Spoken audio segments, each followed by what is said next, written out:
to on comprehensive cover. So we felt that it would have been faster had we had someone who is assisting us with all the customer care process and all that stuff. Working with BSmart, I think I've loved their services. I don't get to deal directly with the insurance company. I deal directly with BSmart, which makes my work so easy because I just need to sit back and they'll handle everything else. I really don't need to walk into an office and get the insurance there and all that stuff. And just a click away, so to speak. We're in the digital era. We are in the 21st century, and things can be done in a better way. Things can be done in an easier way. So you find that if we have the startups that are bridging the gap, then it just works out very perfectly for the rest of us here. The problem we are solving is actually in the insurance sector. The penetration of insurance in Kenya is very low, and actually in Africa, apart from South Africa, most of the African countries, the insurance penetration is very low. Now, when you look at the demography of Africa, we have a very young population. Median age, 19 years old. And the insurance has been selling the same old products, the same way, same distribution channels, but then it means they cannot access the current customer. My lifestyle has changed. It has become simpler and easier. You see, when you're employed, you're a bit extravagant because you see, that every month there'll be more money. And so you can spend as much as you can because there's more money coming. And of course, the things that drives you when you're employed are different from what drives you when you're an entrepreneur. When I was quitting my job, I thought that when you quit job, you need a big office, many employees, so that's a measure of success. Look at today, I think different. It's how lean can I scale my business? How can I scale my business without increasing my costs? So those are the things that I look at.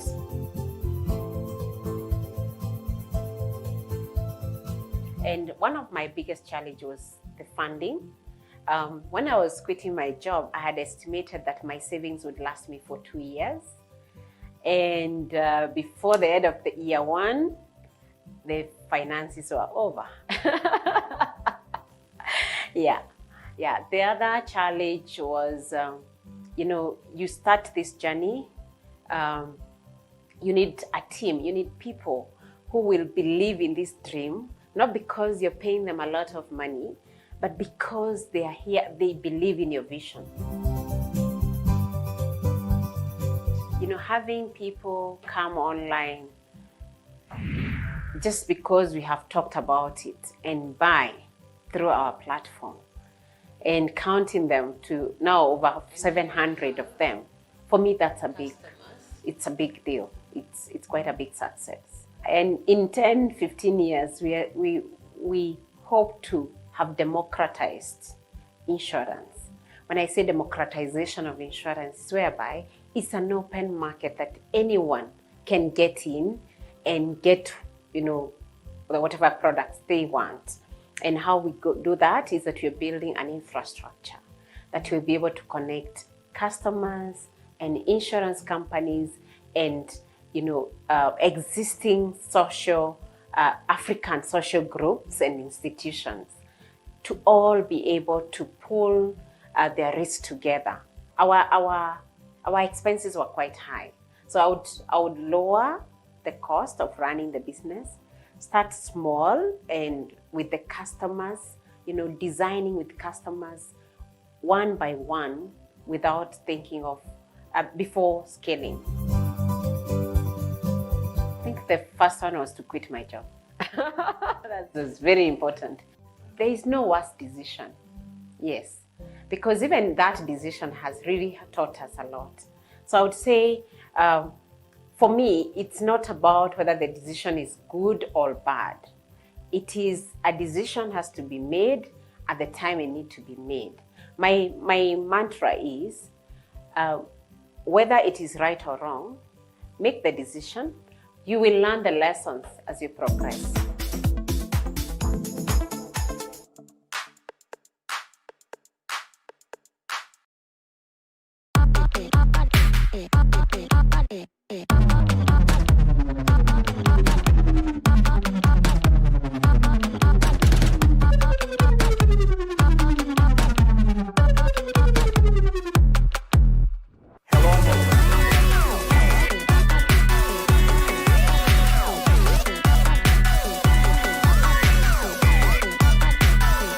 from around the world. Let's go.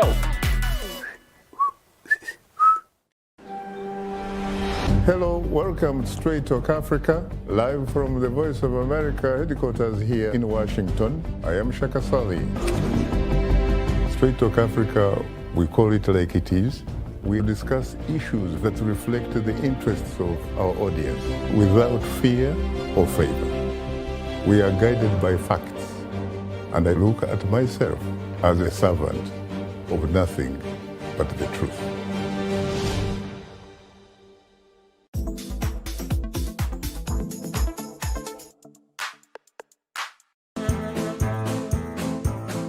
I was supposed to travel to Kisoro for burial, and I spent the day very busy.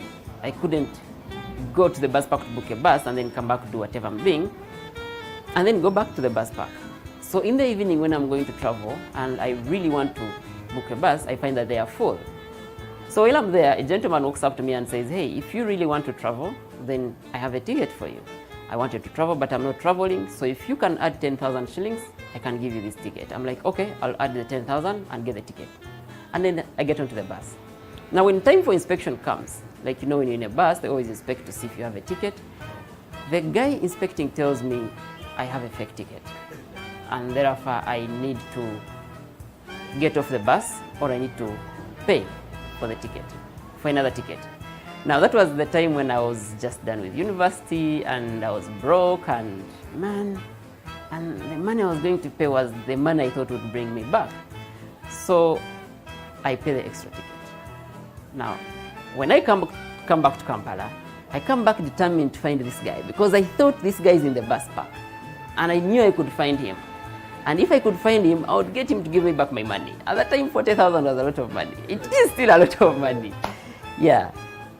So while in the bus back, looking for that particular gentleman, because I could remember the face, one other guy tells me, Wekoya, you're just making, you're just wasting your time.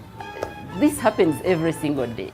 In there, I realized that there were many passengers who were failing to book buses on time, and they were falling in the hands of such guys. Therefore, they were losing money.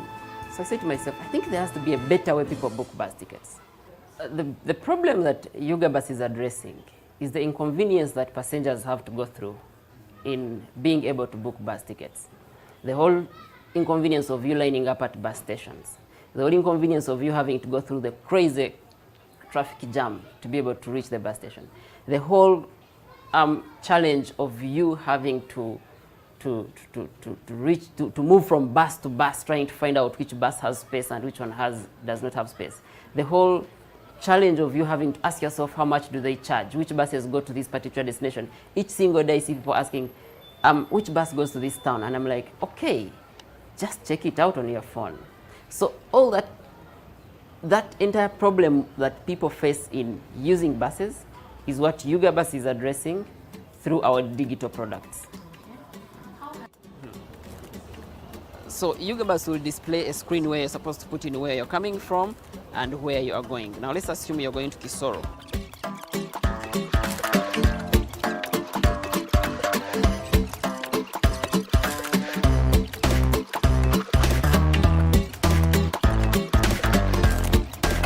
And then you have your ticket. So the time you've set off, you just display this particular SMS at the bus and you travel. It's as simple as that. You don't have to line up at the bus station or do anything. Yuga Bus. I use Yuga Bus. When I learned about Yuga Bus and the excellent benefits, I found out that Yuga Bus saves time. When I'm busy doing my work, I log into their app and book the ticket. By the time I arrive, I find that my seat is reserved and they give the exact time that I asked for. That is why I use Yuga Bus. One of the most common things is that I am always wearing Yuga Bus from Monday to Monday, and I've done that for the last 2 years. Like if you met me on Kampala streets, you will find me either wearing a Yuga Bus t-shirt or a Yuga Bus shirt, no matter the day, whether it's a Sunday, Saturday, or whatever it is. But also, most importantly, Yuga Bus has taught me to care for the community. That if I care for the problems of other people, then I derive value out of caring for the community, and also trying to ask myself, how best do I address the exact challenge that the community is facing, that the community I stay in. And also, most importantly, Ugabuzz has helped me understand how to handle my finances. Like, I mean, if you can carefully mobilize resources for the company, and then also be able to allocate resources in the way they are supposed to be allocated, but also, most importantly, make sure that those resources don't go to waste, you realize that those lessons later on come from the company to my own personal life, and I'm a better human being. The advice to someone who wants to be an entrepreneur, who wants to start something, is first to find that thing. You have to find it, you have to like it, and you have to find negative people to try to break you down. You have to go in a shaking environment. We call it piscine, like it's a pool. You go in a pool, when you are alive on the other side means you are good. So that's the first thing. You have to see something you believe in and which you can be shaken. For someone who wants to become an entrepreneur, I think the best advice for them is to start. They just can't wait to have everything. You can't wait to have the right team, you can't wait to have the money, you can't wait to have the right idea. You just start. Eventually the idea modifies itself, the customers modify themselves, and even the right team comes on board when the problem you are solving is actually in existence. It's important to have some experience when it comes to running a business. And I always say, volunteer. If you can't find a job, volunteer to work with somebody who you admire and learn how to run a business. The second thing is to be ready to work, because nothing is magic here. Everyone who arrives somewhere is working day and night. You sleep when you have to sleep, not when you need or someone is telling you. You sleep when it's the time to sleep. Other time you really work hard because you are not alone. Your competitors are not sleeping. They have more resources. So have the passion, have that thing you want you like, then go for it. Go for it. Don't wait funds. Don't wait positive people to tell you. Just you have to believe and go for it. Like, I remember when we were just starting out, I used to think that the moment you have an idea, you're successful. Until when I realized that, oh my God, an idea is just 2% of the entire venture. And then I thought to myself, okay, if we have the mobile app, then we are done. Until I realized that, oh, the app is just 10% of the work. Then I used to think that, you know what, if you build a very great product, customers will respond. No, instead you find the customer, address their problem, and then they come on board eventually. When the idea comes, please test it. And how do you test an idea? Test with your customers. Don't just build apps for the sake of building an app. An app, an application or technology is supposed to solve problems. It's not supposed to be the business. So you need to identify the problems that you're solving and then build technology to solve that problem. We don't have too many occasions to give our story. We are in machines every time.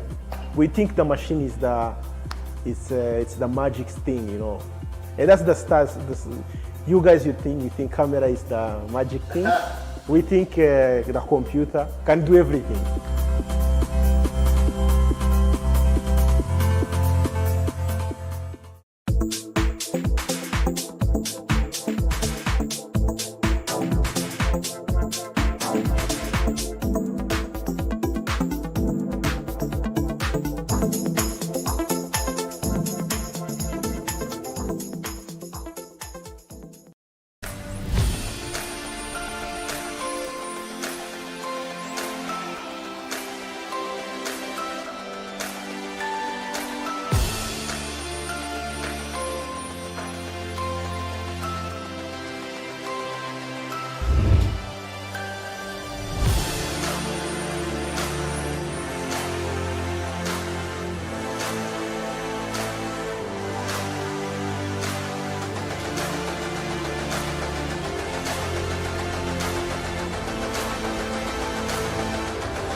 is God from whom all blessings flow.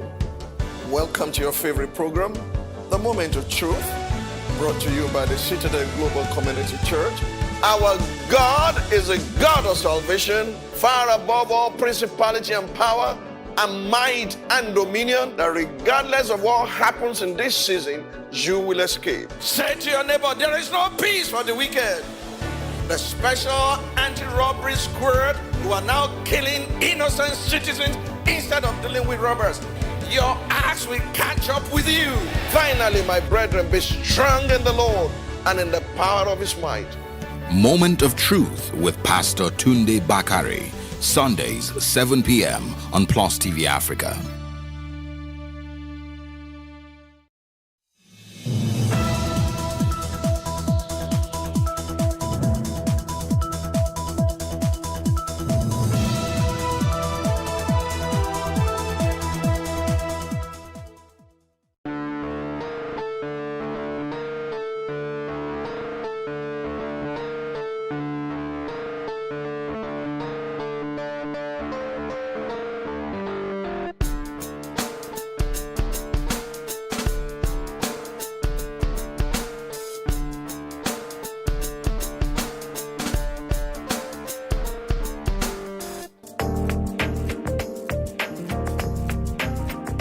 To 5, a vegan and also a yoga expert. She tells us her story in a bit.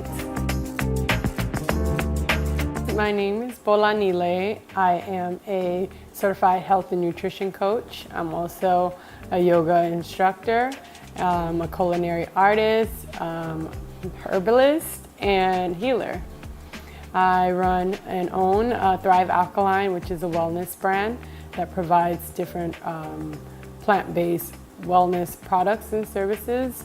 I also founded Vegan in Nigeria, which is a community that helps to promote the vegan lifestyle. Prior to what I'm currently doing, I used to be a marketing professional in the tech industry. So I've worked with brands such as Uber and Google here in Nigeria, and helping work within the tech industry on the marketing end. Helping to grow brands, their users and usage, and then I ventured into the health and wellness space. It felt more like a gradual shift for me and just a natural pull in terms of coming into my own in terms of where I'm supposed to be or what my passions are. And it actually initially started with my own lifestyle, personal lifestyle. So I had a shift around 2015 where I changed my lifestyle gradually and didn't know I was on this health journey and to obtain wellness and looking for a way to define health, good health and wellness for myself. And then I ended up transitioning to becoming a vegan. And after experiencing some of the benefits of that, it's one of those things that you just want to share with other people because you're just like, wow, I can't believe that, this is out here and there are a lot of people who are suffering with a lot of health ailments and just different aspects of their lifestyle that is detrimental to themselves, to society, to other living beings. And it's things that we have been conditioned into, and there's a better way of life, basically. So in experiencing these things for myself, I wanted to be able to share that with other people. It was a natural progression, basically, from what I was doing in tech, which I definitely enjoyed as well, because marketing allows you to basically use your creative skills to be able to come up with solutions in terms of how to grow brands, how to grow the number of customers, how to grow its usage. So that sort of analytical thinking was also a skill that I have, and it allowed me to utilize that. But also what I kind of evolved into being passionate about health and wellness is another aspect of myself. So I don't necessarily see it as either or. I see it as, me expressing a different area of interest or a different skill set that I have. For me, my passion in the health and wellness space gets a lot of excitement based on the results from other people. People come into this lifestyle for different reasons. Some people weight management, some people they have health challenges, different things, but to actually see the transformation, not just from my lifestyle and myself, but working with different clients and different people and seeing it in their lifestyle, that makes me so excited. And it's proof that this lifestyle works. If people are willing to commit themselves and follow the regimen, that they will see results and they will notice the difference. And when they start to see these things and experience these things for themselves and they start to get excited, it makes me so happy.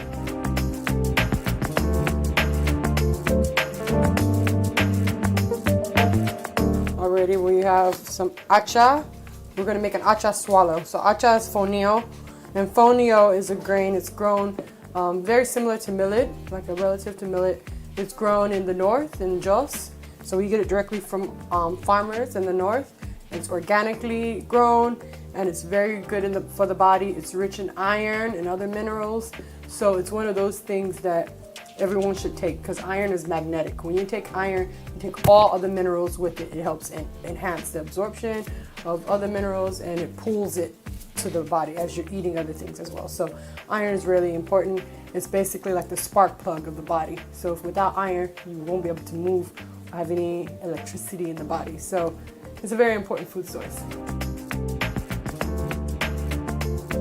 When you're living an alkaline lifestyle, which I follow a regimen, it's not just about eating plants.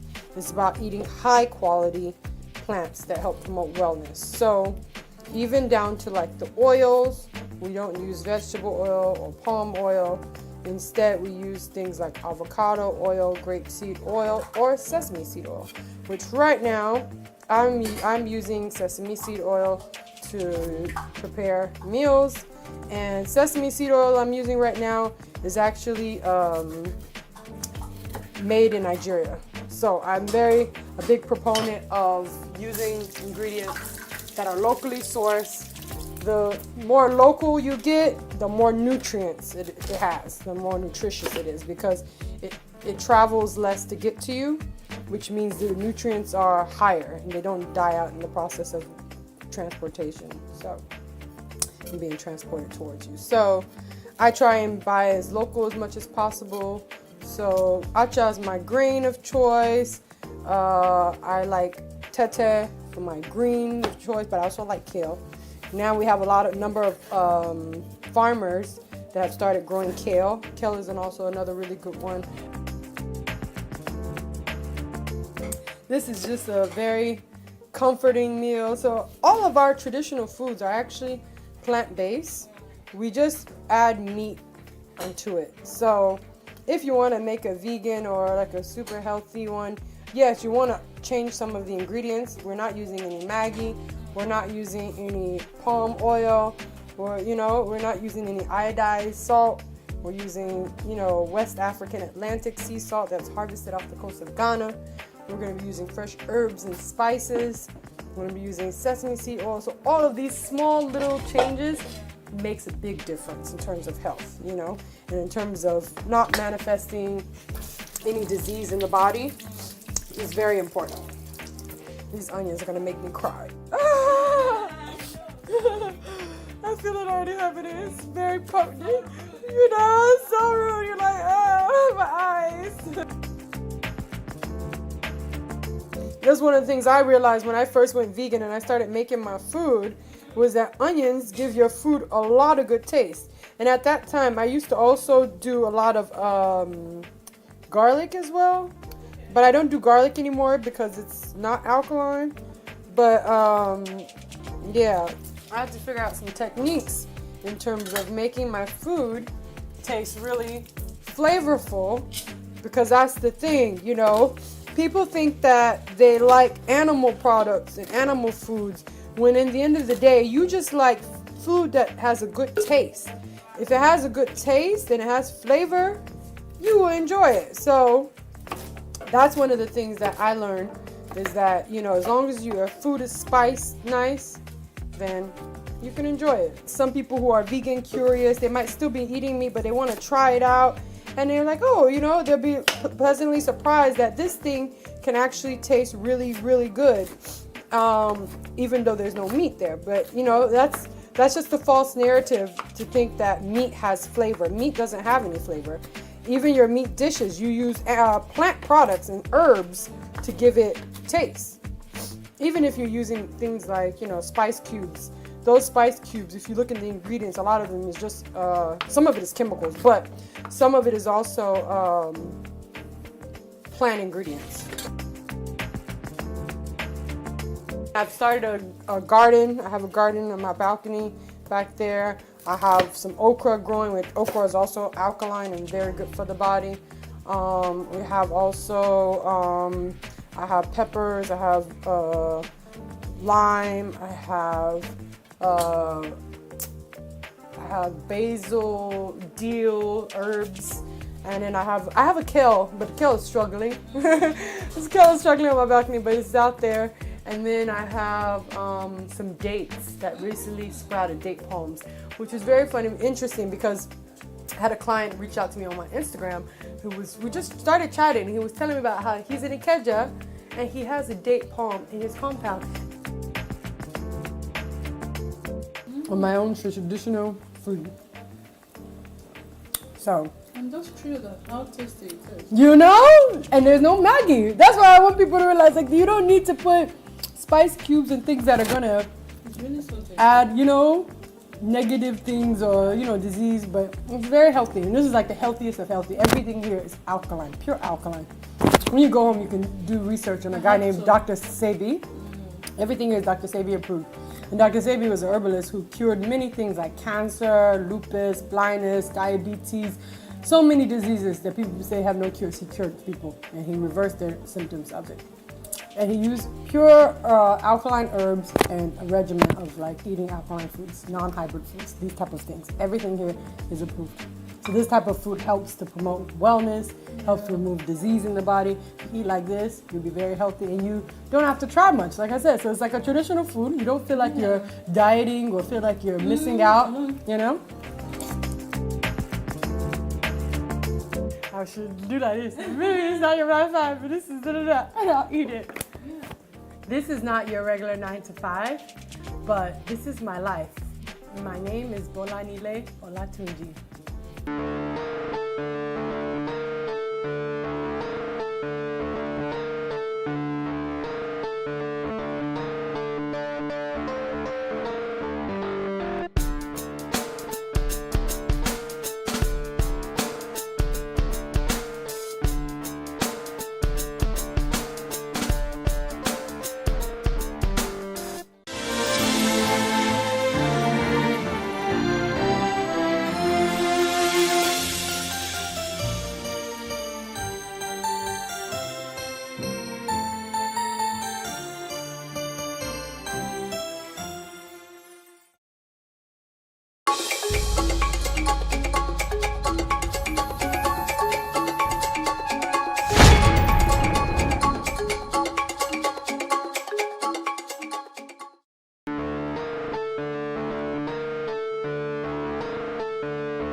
And away from yoga, healthy living, and vegan, we go to yet another interesting fellow, Tayo, who is a mathematician turned flotation therapist. If you live in Lagos and in Nigeria with all of the stress, you like to hear his story.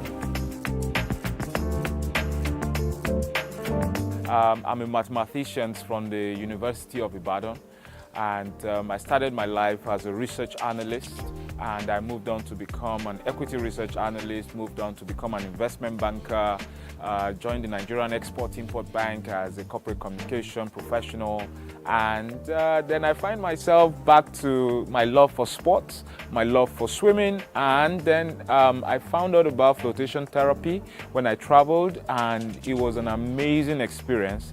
then I thought to myself, Tayo, you need to bring this to Nigeria. So you're welcome to Flow Therapy Lagos.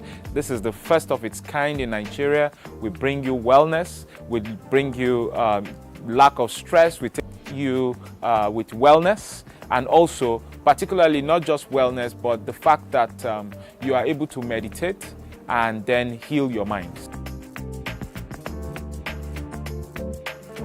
Flotation therapy was born out of a need.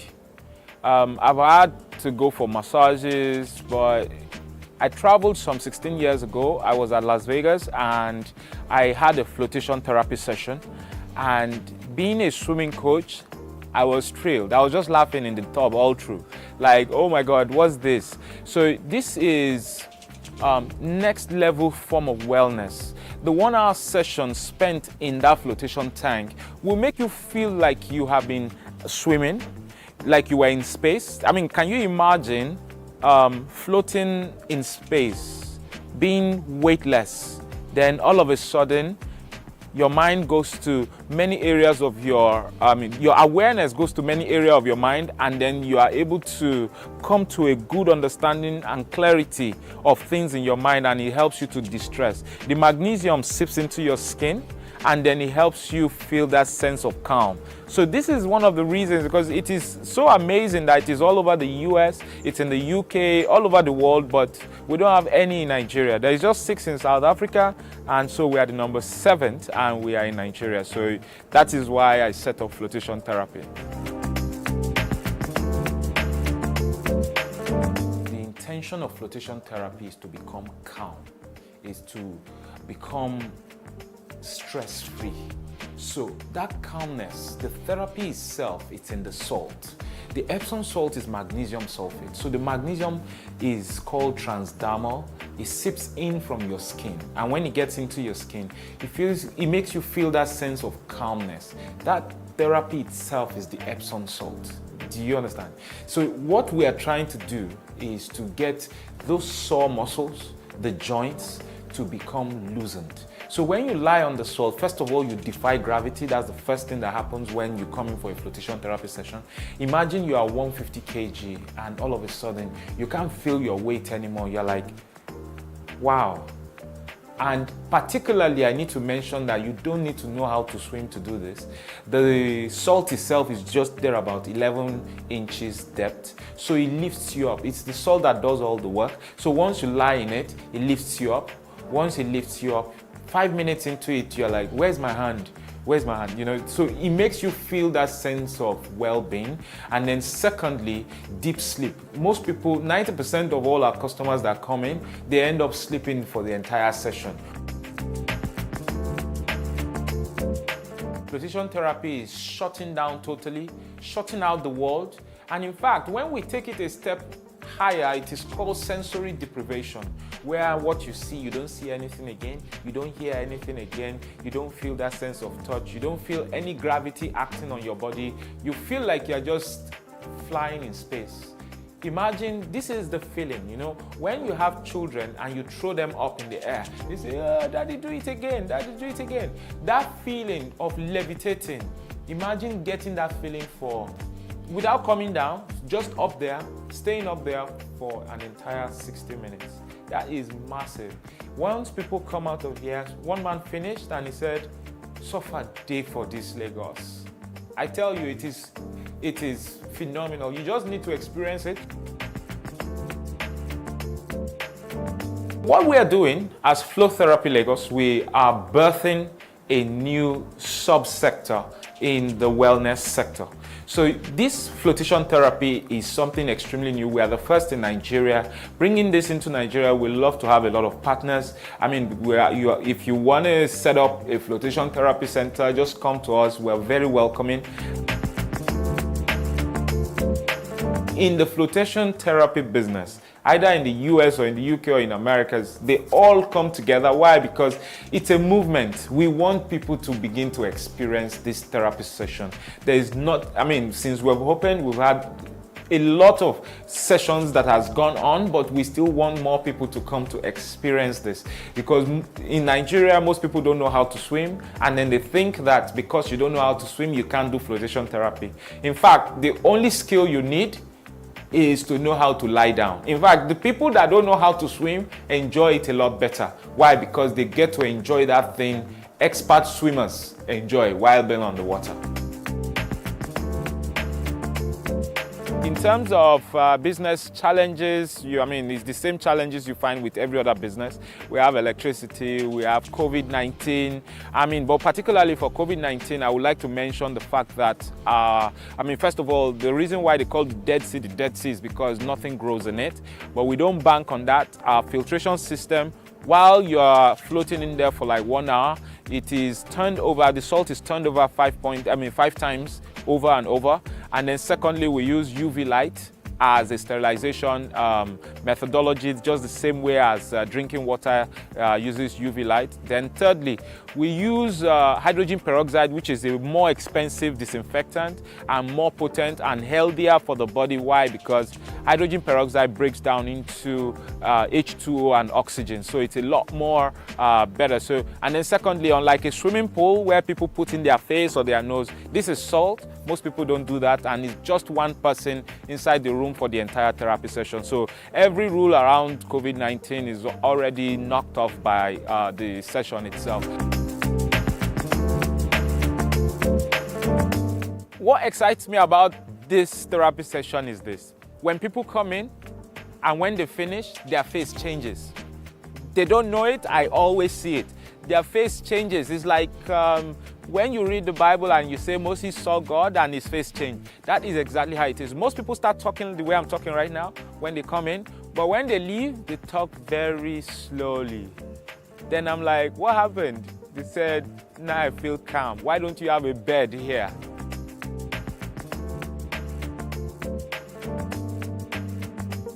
I feel so relaxed. It was really nice. It was very calming, soothing. There's candlelight, there's music, and flute music. So it was very, very relaxing. He said sometimes people fall asleep, but I didn't fall asleep. I was very in a meditative state, going from deep meditation to light meditation, floating there effortlessly on the water. Whether you know how to swim or you don't know how to swim, anybody can do it. It's very comfortable and relaxing. So you sit there and you lie in the water, almost like a big bathtub, and you relax in the water. It's really soothing. I feel really good and calm. Now, 9 to 5, this is my life now. You understand? This is my life now. 9 to 5 was what built me for this. 9 to 5 got me prepared for this. I've been in business now, I've been off work, they're about 5 years now, and I'm having the time of my life.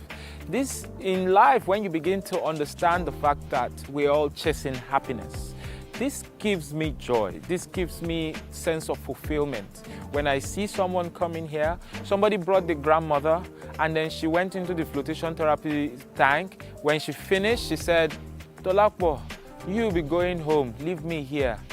That is bigger than any amount you can give to me. Flotation therapy is my legacy. I am the first in Nigeria. I brought this into Nigeria. And in fact, this is bigger than any amount of money you could have given to me. So 9 to 5, this is my life itself.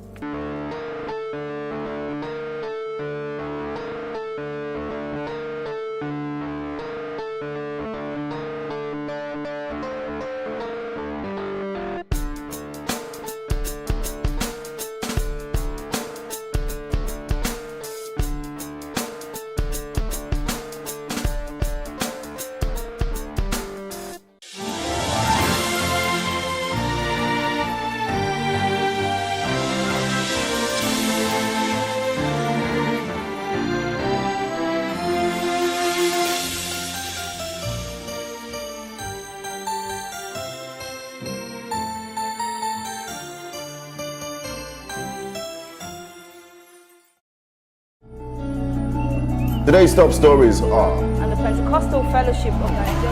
I'm here at Yunus Bashorin Street where the fire destroyed our transformer completely.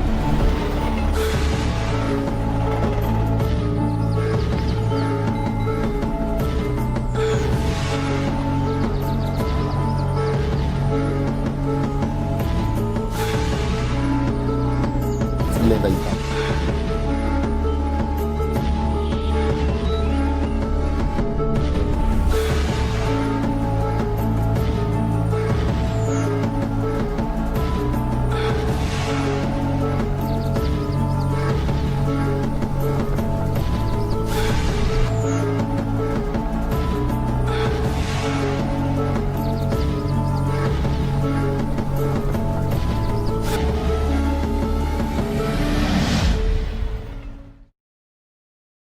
We are calling on all South Africans to wear a face mask whenever you leave home. Governor of Lagos State has made the wearing of masks compulsory to fight against the coronavirus.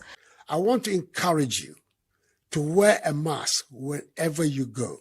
We will strictly ensure the mandatory use of face masks or coverings in public, in addition to maintaining physical distancing and personal hygiene. As most countries in Africa approach ease of lockdown, one of the essential rules of leaving the house is you must wear a face mask. Entrepreneurs say the pandemic, albeit having many disadvantages, has presented opportunities as well, and one of these opportunities readily open for many is the production of face masks. Owners of garment-making factories and do-it-yourself champions have all jumped on this line of business. The question is, how efficient are these other masks compared to the initially recommended N95 respirators and surgical masks? N95 masks are also called respirators, and they are designed to be disposable, tight-fitting to the face, creating a seal to prevent particles from getting in. And then they also have specialized filters, which filters about 95% of air particles or droplets. Cloth masks are usually not designed to fit the face, and so it doesn't really protect you from aerosols or droplets or air particles that can get into the respiratory system. A lot of people might have no choice but to use a cloth mask due to the cost and availability of the surgical masks. And for some, it has become a fashion accessory. Whatever the case may be, it is important that it meets the requirement of a protection against any kind of droplet or fluid from and into the mouth, nose, and eyes. For the surgical mask, you use, take off, and dispose appropriately. But for the cloth masks, how do we maintain proper hygiene? When you need to take off the mask, try not to touch the middle part. Take it off from the loops around your ears and drop it into antiseptic liquid. So if you have laundry soap, take a mixture of laundry soap, a bit of bleach, okay, and a bit of an antiseptic liquid. They have different types on the market. Make a little mixture and then drop it in. Let it sit for about 10 to 20 minutes. Pour that liquid away, make a fresh one, and then wash it and air dry. If possible, some people say iron it. If you can, do that. Also, wash your hands once you're done. The Director General at NAFDAC, Professor Muji Adeyeye, encourages the use of non-medical face masks. You mentioned that NAFDAC has announced not to use non-medical face masks. No, we did not do that. We said that non-medical face masks are for the masses, are for you and I. The medical face masks are for the healthcare workers, because there is a shortage of the medical face mask. However, NAFDAC warns against using low-quality face masks in terms of materials used for production. Remember, face masks are to be used while maintaining measures such as social distancing, not touching the face, eyes, or mouth, and washing of hands with soap for 20 seconds or use of alcohol-based hand sanitizers. Ensure that you stay safe. Your safety is our collective safety.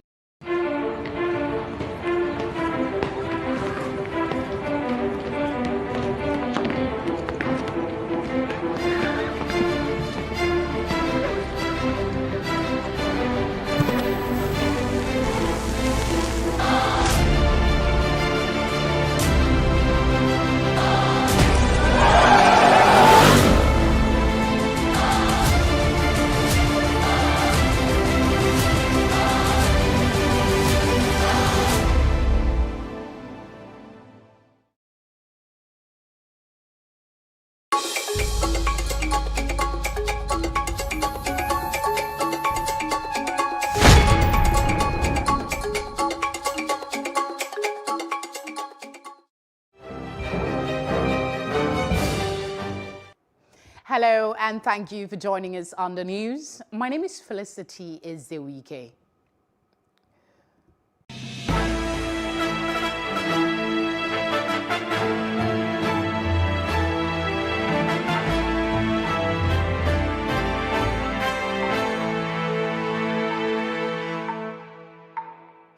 The latest figures for coronavirus infection is at 1,133 new infections, bringing the total figure of infected persons in the country to 80,922. This is according to the NCDC, which announced the figure on Wednesday.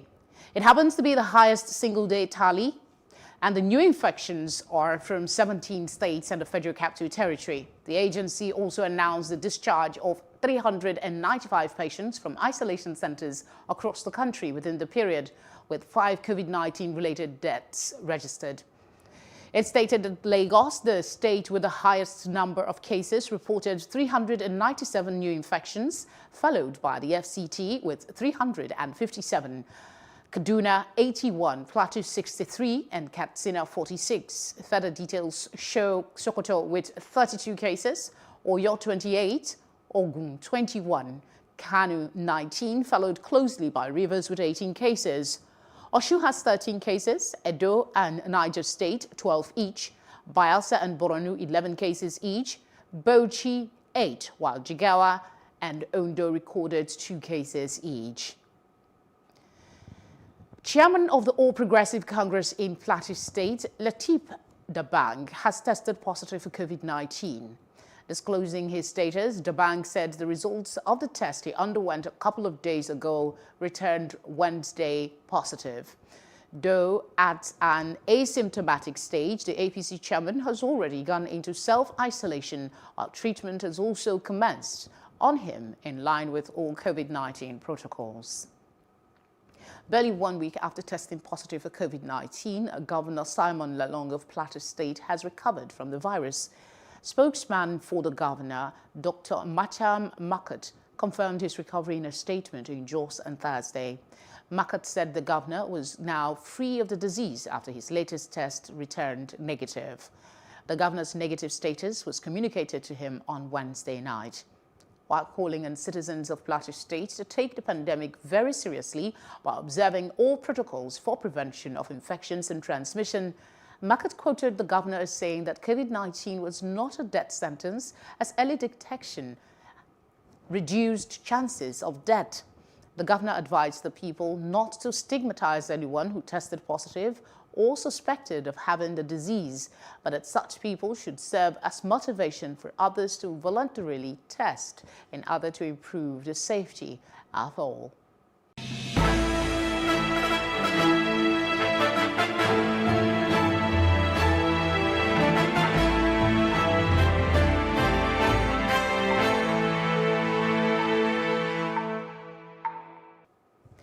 Ahead of the Christmas and New Year celebrations, the Inspector General of Police, Mohammed Adamu, has ordered tight security arrangements and proactive patrols across the country.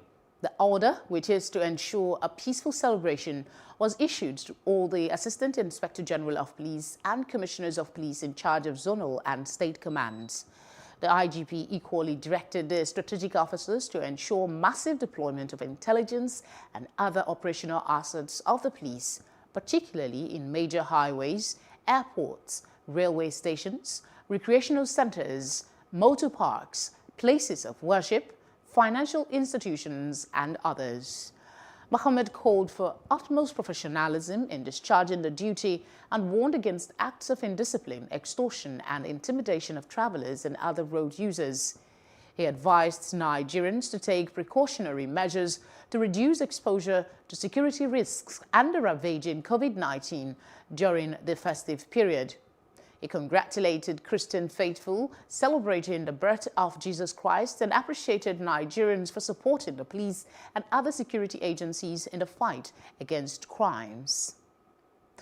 And in Edo State, Governor Godwin Obaseki has signed the state's 2021 164.7 billion naira appropriation bill into law after the bill was passed by the State House of Assembly. Obaseki said the budget, named Making Edo Great Again budget, is anchored on economic recovery amid the coronavirus pandemic. The governor, who signed the budget at the ESCO chambers in the Government House, Benin City on Wednesday, said his administration prioritized recurrent expenditure in the budget. He said the Assembly earlier approved that the state should raise money to finance a part of the budget, announcing that the government has successfully closed a 25 billion naira 5-year bond at a record price of 9%. He said the government was working on improving tax collection to have the resources needed to finance the budget and cutting down on waste to grow the Edo economy. Obaseki commended the leadership and members of the Edo State House of Assembly for the prompt attention given to the bill and its speedy passage. Governor Aminu Tambuwal of Sokoto State on Wednesday night signed into law the 2021 budget appropriation bill of over 176 billion naira. Speaking at the ceremony, Tambuwal expressed appreciation to the Speaker and members of the Sokoto State House of Assembly for the remarkable passage of the bill into law. Earlier, the Speaker, Right Honorable Aminu Achida, while noting that the 2021 budget was passed after deliberations and careful scrutiny, further noted how highly impressed the Assembly was with the great achievements recorded by the executive in the implementation of the 2020 budget. The Speaker assured the Governor that the state legislature will ensure speedy passage of any bill aimed at improving the living condition of the citizenry. And in Gombe State, Governor Inuwa Yahaya on Wednesday signed a 120.3 billion naira 2021 appropriation bill into law. While signing the budget tagged Budget of Resilience into law, the governor said his administration will ensure that the greatest chunk of the people's money goes back to the people.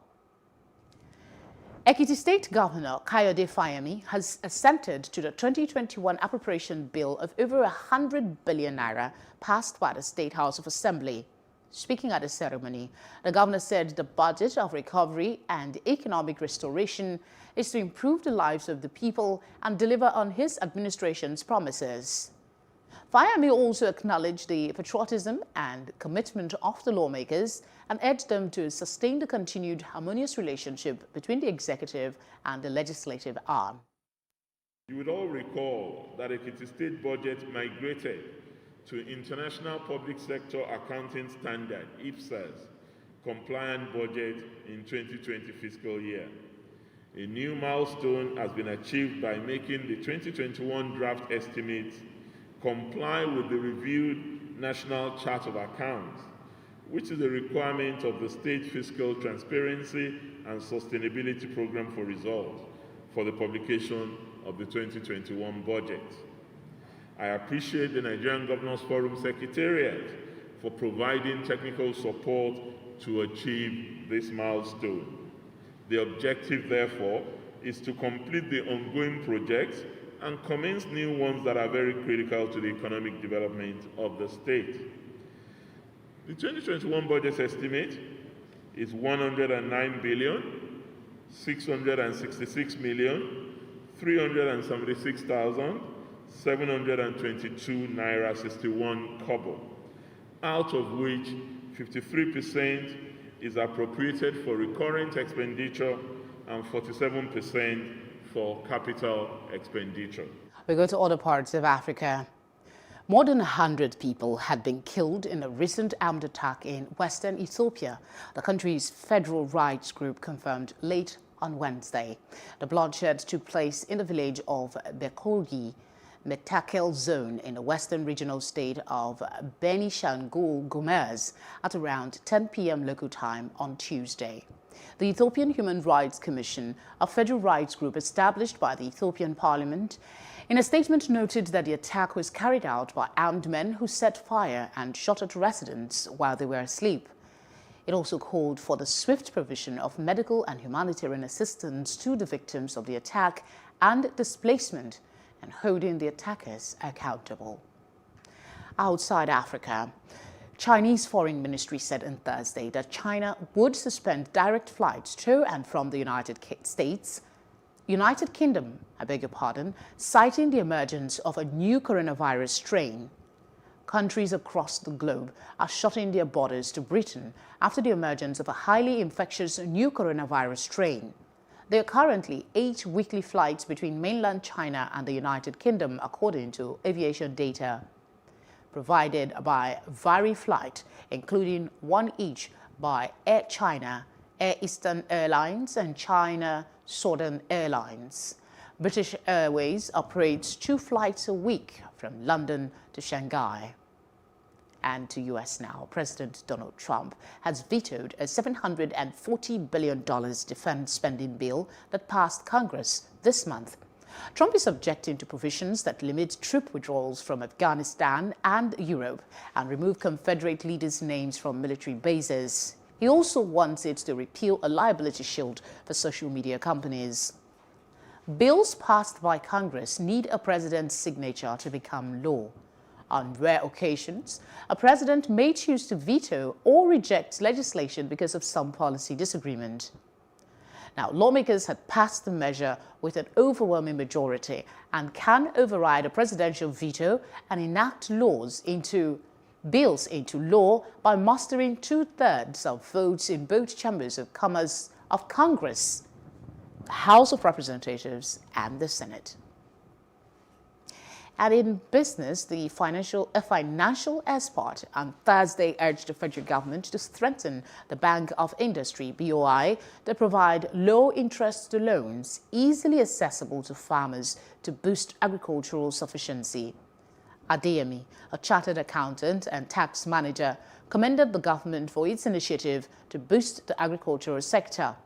According to him, these had impacted positively on the lives of the people, but were not enough to make sufficient food available to citizens, arguing that if low-interest loans were given to farmers for the purchase of farm supplements such as fertilizers, seeds and machines, it would go a long way in boosting agriculture, which is a critical sector in the economy.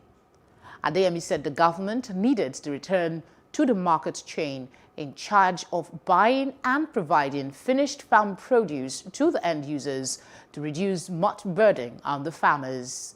He suggested that the federal government put measures including palliatives, tax waivers and infrastructural development in place for individuals and corporate bodies. He also suggested the provision of a farm loss insurance cover scheme to encourage and motivate farmers to overcome the recession. China's foreign ministry said on Thursday that media reports of Chinese demands on nuclear power investment complicating bilateral talks with the European Union are fake. Wang Wenbin, a spokesman at the Chinese foreign ministry, said at a regular briefing that discussions on the China-EU investment pact are proceeding smoothly. A German magazine had reported on Wednesday that negotiations had stalled at the last stretch because China was raising additional demands on nuclear energy. Moving on now to sports news. World Soccer governing body FIFA has announced Education City, Ahmadine bin Ali and Khalifa International Stadiums as venues for the 2020 Club World Cup in Qatar. The tournament, which was earlier scheduled for 2020 but postponed due to the COVID-19, will hold from February 1 to the 11th, 2021. The match in the opening ceremony will be played on February 1 at the Ahmadine bin Ali Stadium, which was inaugurated on December 18. Qatari champions Al Duhail will face Auckland City of New Zealand in the opening game. Education City Stadium will host the final of the tournament, which brings teams from 6 continental confederations. The team in the tournament include Bayern Munich. Protection from COVID-19 will be provided by the host country all through the tournament. And that's the news at this hour. For more news updates, please follow us at Plus TV Africa on Facebook, Twitter, and Instagram. You can also subscribe to our YouTube channel by clicking on the subscribe button at Plus TV Africa. We're back later with more stories making the headlines. Please join us again. Thank you for watching, and remember to follow all safety protocol to stay safe from COVID-19. This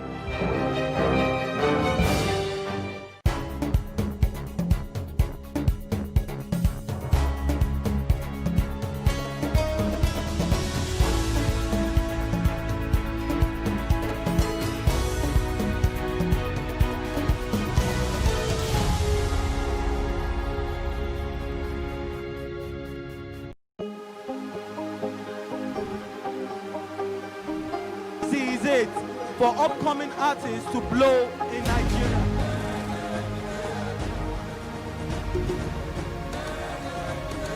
Welcome to Plus Trending. I am Buki November, your host, saying thank you for joining us on today's episode. Welcome back. It's tea time on Plus TV Africa. Practice makes perfect. I'm not perfect yet, but I'm a lot better than I used to be. He's a king. He's entitled to marry 100 if he wants to.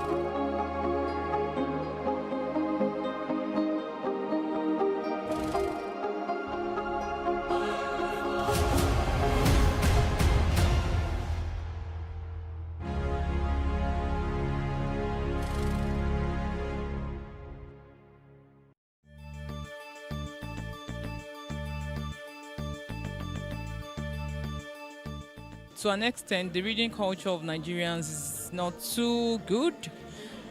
A lot of people believe that every other thing is much more important than buying a book to read. Apart from the fact that people just want to read books for the purpose of passing their exams or going through school, hardly do people believe that reading outside that purpose still will help them to an extent. It's been full of ups and downs. Nigerians don't read. I dare to disagree because, I mean, we're 16K followers strong on our Instagram account, on other platforms as well. We also have a huge following. So if at all people are not interested in books in Nigeria, we don't have people follow in the first place. And it's so exciting to find out that there are so many people outside of Lagos in deep core parts of Nigeria that are buying and shopping for us, and they are just so excited that, oh, this book is locally available and it's sort of like within reach for them. So it's been exciting. It could be better, but again, we do it for the culture, you do it for the passion, and hopefully more stakeholders get interested in it, and it gets better.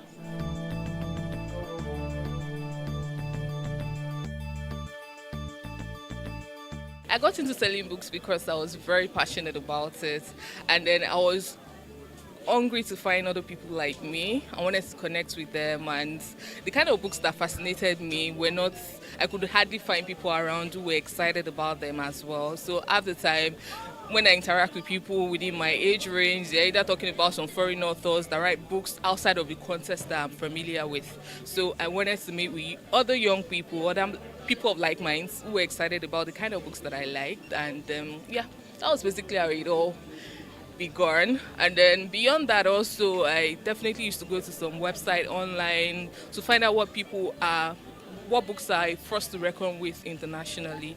And then most of those books are not available locally, so I had to either shop from some big names out there. And then I thought, if these books are available and people are actually talking about them, reviewing them, perhaps there might be young people or people in Nigeria as well that would really want to read about them. So I end up bringing a few copies, see if I can circulate within my circle, publicize, use social media, and see how far it goes. And so that was how it all started. It's actually more like born out of inspiration, and then the drive to bring books closer to people, because at some points that I loved reading, I found it hard getting the kind of books I really always wanted to read. So it was like, you could get this for other people, and then it's been there for me. So I'm having fun doing what I'm doing, and I'm the fact that I can have access to books too as a bookseller is fantastic for me.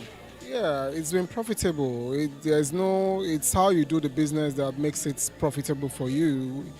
So it's been profitable. It may not be the best of the businesses in the country or in the world, especially maybe in this part of the world, knowing fully well the attitude to reading and education generally, and then even government's attitude to education, but still, there are still people who know that without education they wouldn't be where they are, and then even if they are not educated, they get the best of educated people to work for them. So that means education, which comes through reading of books, is a key and vital role in this life.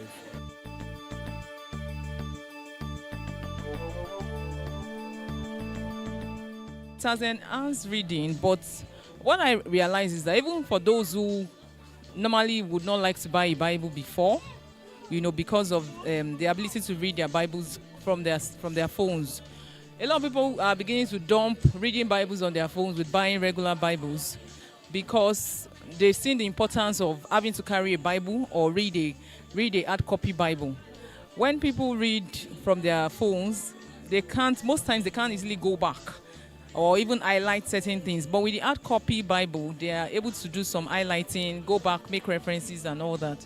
So technology, to an extent, it has its own advantage and its own disadvantage to our business. Advantages are the fact that people could, read at any time they want to, in the dark, wherever. But disadvantage is the fact that it's handy, when you have your books on your media, electronic media.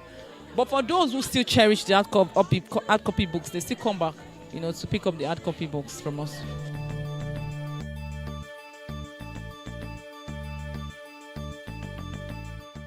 A lot of Nigerians are writing more because virtually on a daily basis we get new books from Nigerian writers, asking that Latona should carry their books. It's a bit challenging, but at the same time we try to encourage them, to review their books and then accept it for display on our shelves.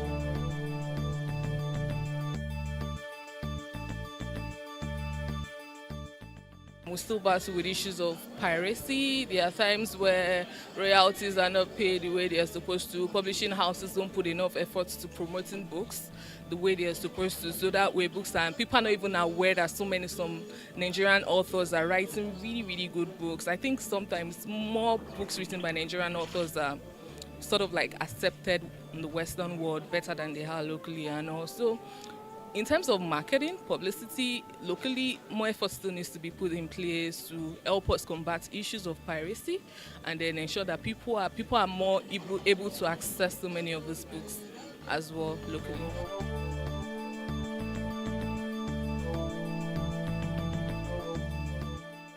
For book lovers, I say keep reading because you know already what you are gaining from reading. And then for governments, give more allocation to education. Allocation to education is very important, and you can't have a government that just places less emphasis on education, and every year you expect your people to be better, and then there are fightings. Any small thing, any little thing, there's fights, and it's all because of the level of exposure and education of the people, and it's playing a role in every facet of the economy, every facet of the society, because people are not well enlightened about their rights, about the opportunities that they can actually get, and many of those things come in through parts of education, and reading is part of it.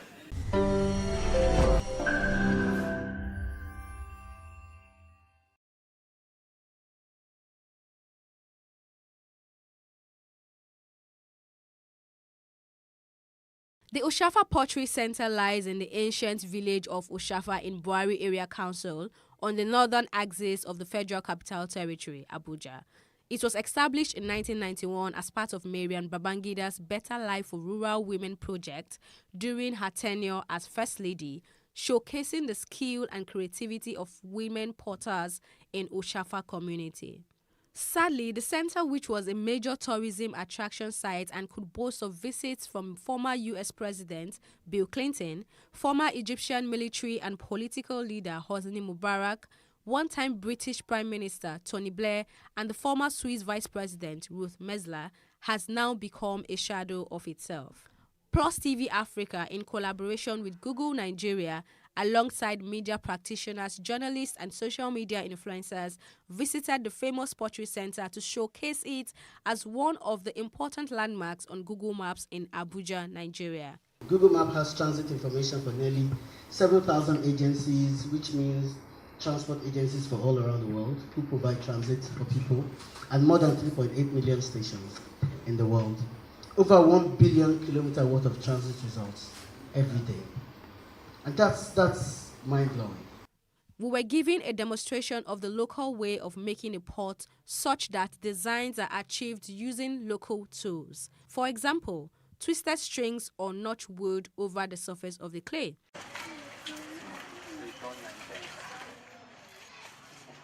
She tends to go round and round about the pot until she achieves the desired shape and height.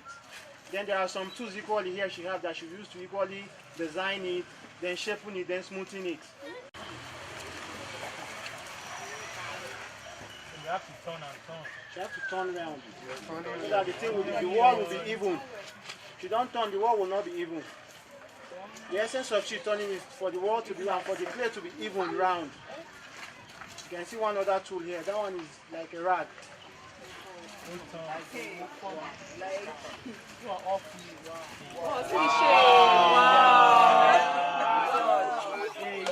you serious? Out of that small. How did she do it? Wow. If they didn't show you, it's magic. This is dance. Wow. Magic.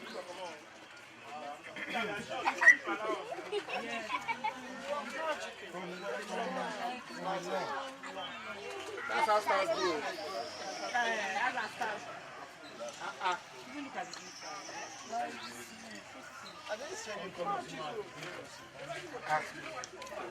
The range of beautiful products created include incense burners, teapots, beads, plates, candle stands, water jars, cooking pots, bowls, and flasks. The people of the Oshafa community have been relentless in sustaining this ancient tradition of pottery making, while they hope the government will come to their aid in terms of investment and well-packaged products for exportation, which will generate more revenue and better their means of livelihood. Elsie Godwin reporting for Plus TV Africa.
It for upcoming artists to blow in Nigeria.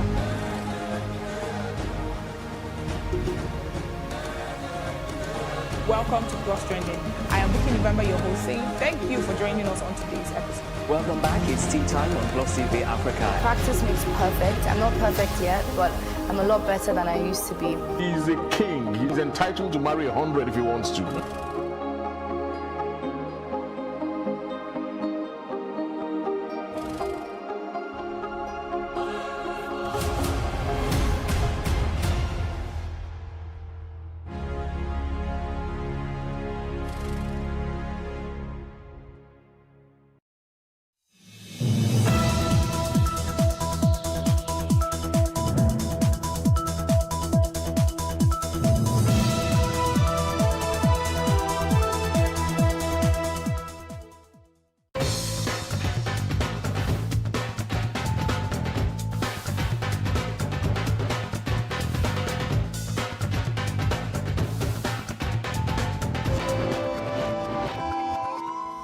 Hello and welcome. You're watching Africa on the Move in partnership with DW. I'm Femi Onajefe.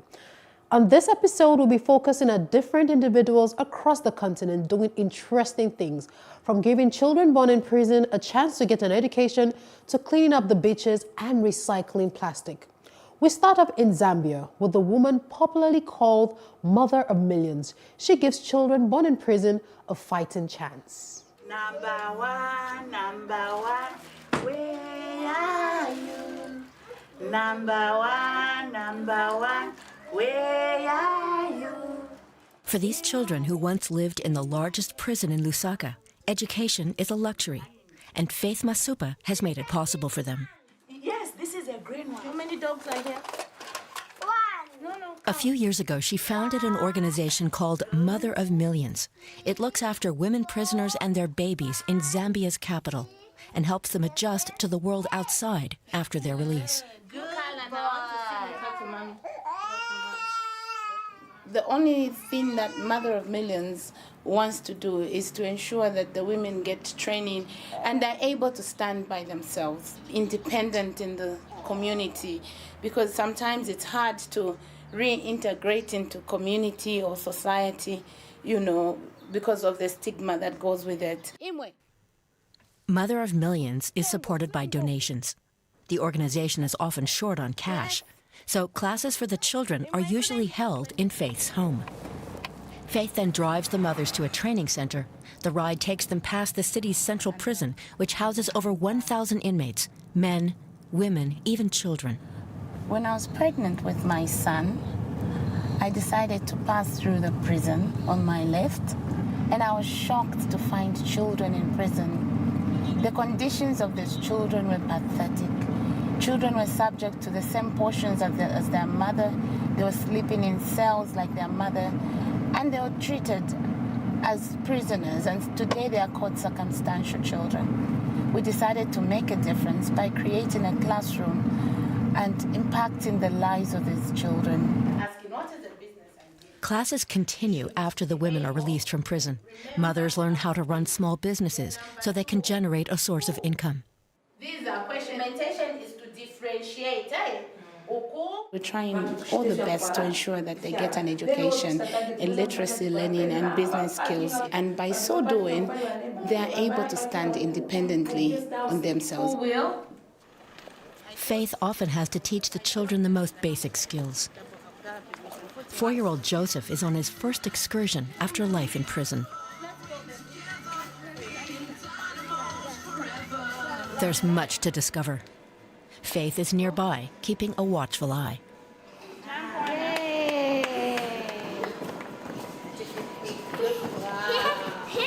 This is the first time Joseph has been in such an open place, such a place where he can feel like a child again. And that's his right. I think he's enjoying what is happening to him. I'm happy for him. Joseph now enjoys his freedom. But for the many other children still living in Zambia's prisons, Faith Masupa plans to build the first school behind prison walls in Zambia. From saving children to registering their birth, we head to Ivory Coast, where a young man has come up with an ingenious idea to register births via text message. It's late in the evening and Jean Delmar is still hard at work in his office in Abidjan. He's a computer specialist working on a project to use smartphones to register babies in rural areas. There are many moments when I just want to give up. Even more as I heard that a big company I already talked with is implementing a similar project. But I'm not discouraged.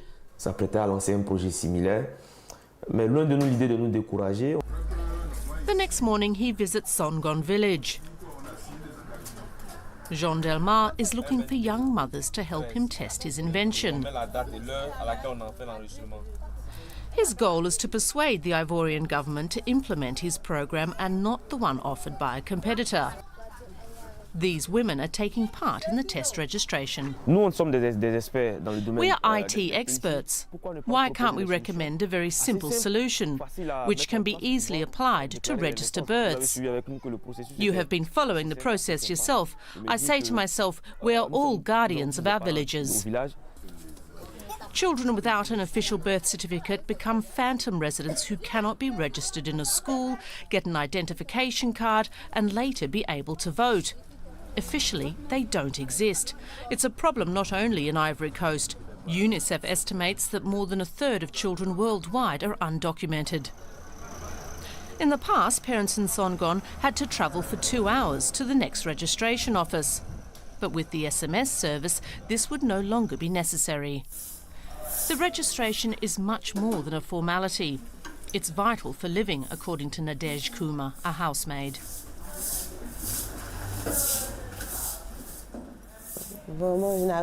I can hardly manage with what I earn. I have my house and I have to pay for all of that. Quite honestly, I cannot make it. But she has registered her daughter. I wish for my daughter to go to school and become a good person. I didn't go to school. That's why she has to, so that something can become of her and that she can achieve something in her life. In the evening, we meet Jean Delmar again in his office. He checks whether all the data arrived. But Jean cannot do anything with it because the government is still blocking his project. My dream is that we can soon implement Mon Libar, not only in Ivory Coast, but also in Burkina Faso, Niger, Togo and Benin. With that, millions of children could get legal identities. Meanwhile, Jean Delmar is not giving up, so that the 2,000 babies he has already registered through his system get official documents soon. Now, this is a brilliant idea I think the entire continent should adopt, especially as we have a high birth rate in Africa and we need to keep the records. Now, our next story is from the Democratic Republic of Congo. When you hear about DR Congo, you think of war. But what if I told you they make some of the sweetest cheese in Congo? Take a look. These lush fields are the secret ingredient that makes cheese from eastern Congo so delicious. At least that's how dairy farmer Nietegeka Canisius tells it. He's been raising cows and producing Gouda cheese in his small wooden shack for over 20 years. His main tools are 2 bathtubs and a so-called cheese harp.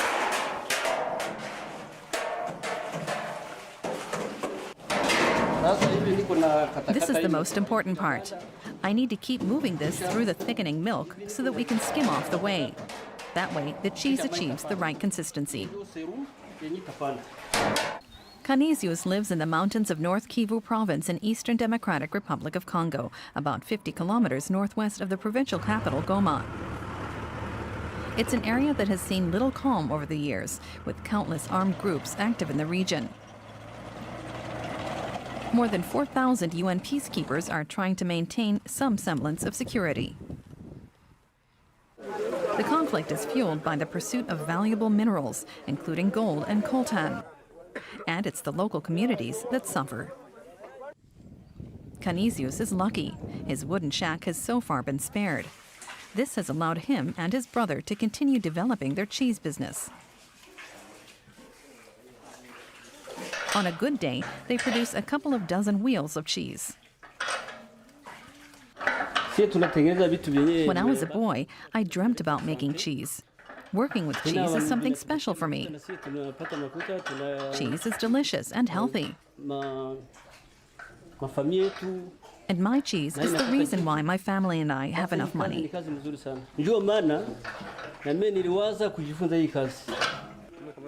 Belgian monks first brought the skill of making cheese to Congo. Before long, the local people developed a taste for this dairy product. But only a few learned the art of making cheese. Canisius learned the trade from an old farmer who lived nearby. He was obviously a good student. I don't know how he makes it, but I just love this cheese. Over the years, Canisius has found buyers for his cheese in Goma, where a kilo of cheese in a store sells for between 2 and 3 euros. I'm proud of what I've been able to build by making cheese. And I hope that I can pass on my skills to at least one of my children, who would then take over the business. Making cheese in the hills of eastern Congo is hard work. In order to transport his cheese to Goma, the farmer first has to carry his wares to the next road. 5 kilometers across the fields with 30 kilos of cheese balancing on his head. We'll take a quick break and be right back.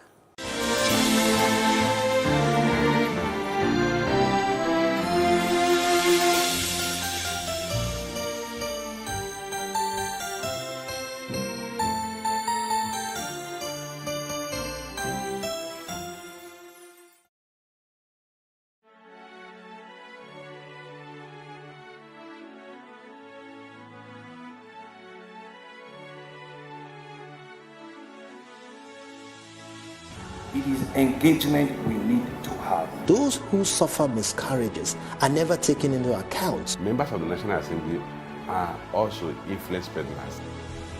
You are sitting on Nigerians' money. From the Babin, I pay my rent. On the Babin, I send my children to school. A consultative engagement. No any tangible notification before they ban us. It's one thing for people to be at your back and the heat of the moment. There's another thing for them to still be with you when push comes to shove. I will do everything to take Lagos out of the national grid.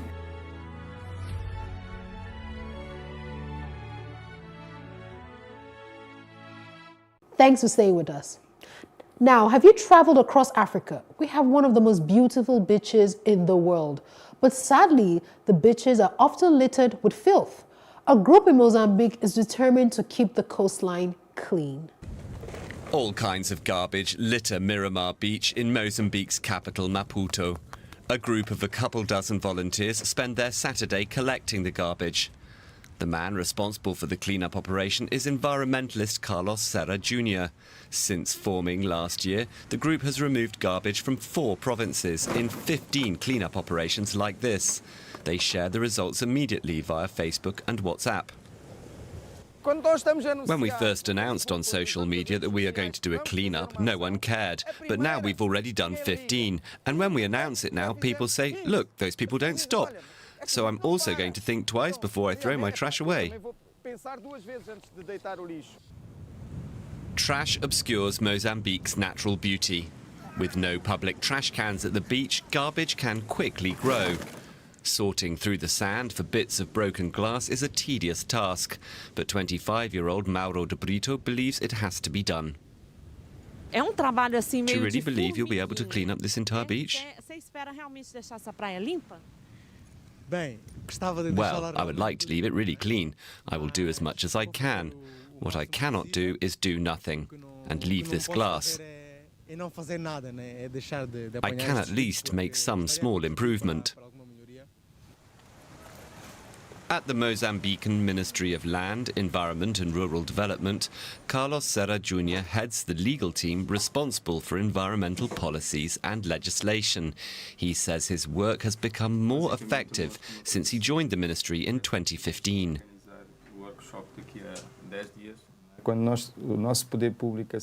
It's a matter of putting the government machinery into motion, and it works. It's much easier for an institution like this ministry to approach other public and private institutions or civil society organizations and mobilize them for a common cause.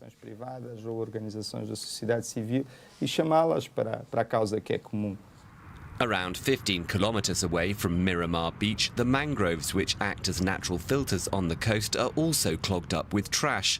Carlos tells the activists that garbage not properly disposed of in urban areas has a direct impact on marine life once fish and other inhabitants of the sea feed on it. Activist and law student Leopoldina Gouveia reacted immediately. It was an instinct. I can't eat fish anymore. I just can't. I haven't got the courage, because to eat fish is to eat trash. Because the fish eat the garbage we throw into the sea. The animals eat the waste we throw away. Carlos Serra Jr. wants to change society's mentality concerning how people deal with waste. He wants Mozambicans to understand the value of nature and appreciates its beauty as he does. It is important to contribute to a process of change, to help people stop doing things the same old way, to show that doing nothing is very wrong. But it could take some time for environmental awareness to become the norm here. Judging by this weekend, the activists still have a lot of work to do to keep Mozambique's beaches clean. From picking plastic bottles to recycling bottles, Cameroon is beginning to take the recycling business seriously. For most Cameroonians, it's just trash. But for Pierre Kamsouloum, it's a valuable resource. His plan is to introduce plastic recycling to Cameroon on a large scale. When we were children back in the village, we often sat around the fire and burned old plastic bags.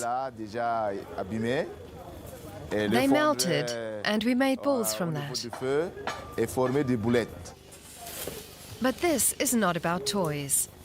By adding sand, the molten plastic is mixed into a paste and pressed into molds. Most of the people working here are youths from underprivileged families. They are learning a skill that will be greatly needed in Cameroon, producing cobblestones and slabs. This project is just some few weeks old, and there's a lot that needs to be accomplished. We lack breathing masks. I still have to find them. I want them to wear breathing masks, especially when replacing the filter. The project has been made possible by the man who was the world's best footballer in the 1990s World Cup. Roger Millar, who is now a soccer ambassador, is funding it through his foundation, Cœur d'Afrique, or Heart of Africa. When you have finished your football career, you have to find something you can do.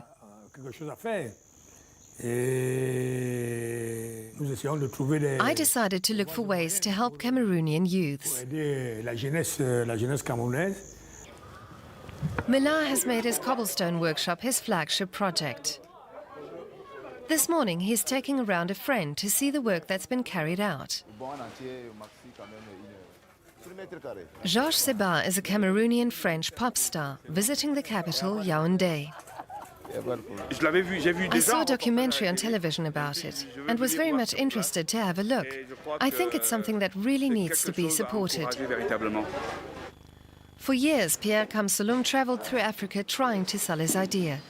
Eventually, Roger Millar brought him back to Cameroon. Now, together with his girlfriend, he's looking for a house. At the moment, he lives with one of Millar's employees. I think it's time I took full responsibility for my life and have a family. The next step is that we would like to get married. Pierre's project promises more stability in his life. He wants to build dozens of such workshops across Cameroon. Eventually, he hopes, his idea will be used in all of Yaoundé's walkways.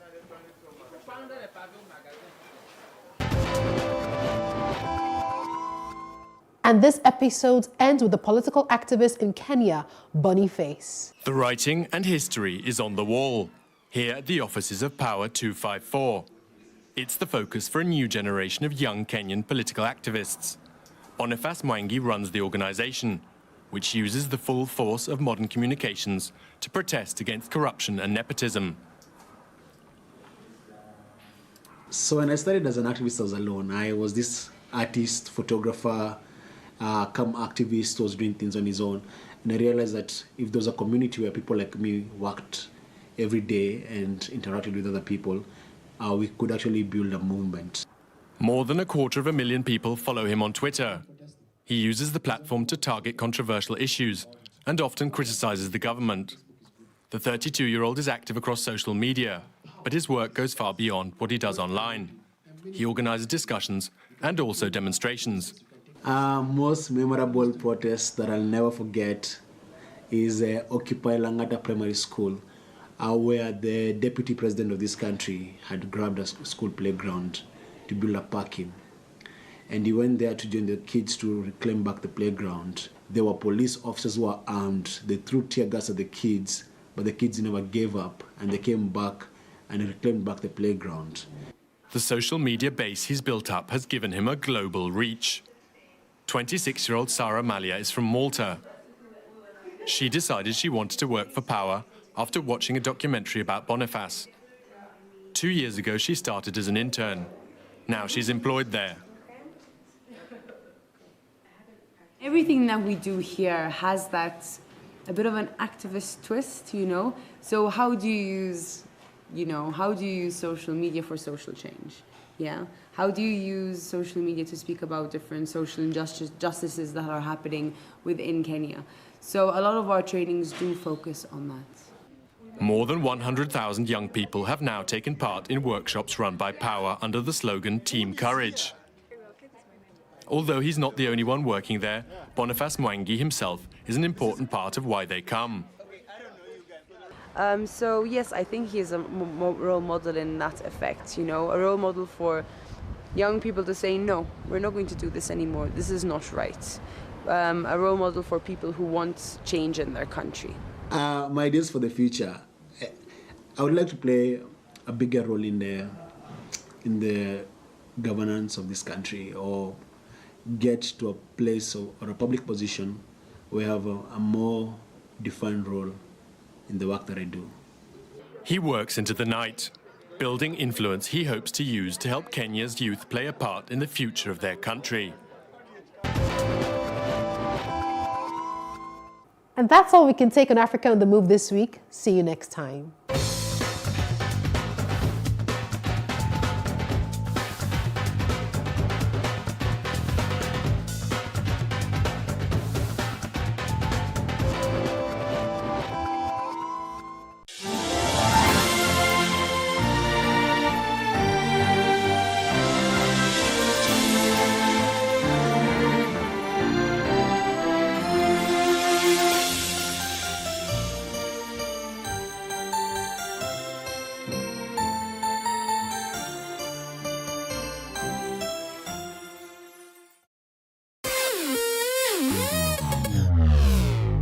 Oftentimes when we see celebrities either on social media, television, or in person, we assume they have it all together, but we forget that they're also human. Well, here are some of the low points of some of your favorite celebrities.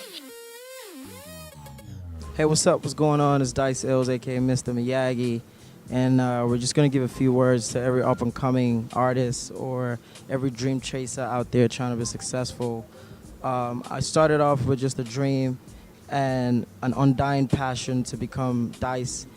Back in the day, a lot of people told me it wouldn't happen. A lot of people told me my dreams were too big. But one thing that I never stopped doing is I never stopped believing, and I never stopped having passion. And that's what you need to do as well. And when you ever hit success, never forget where you're coming from, because that's the only way that you can stay grounded.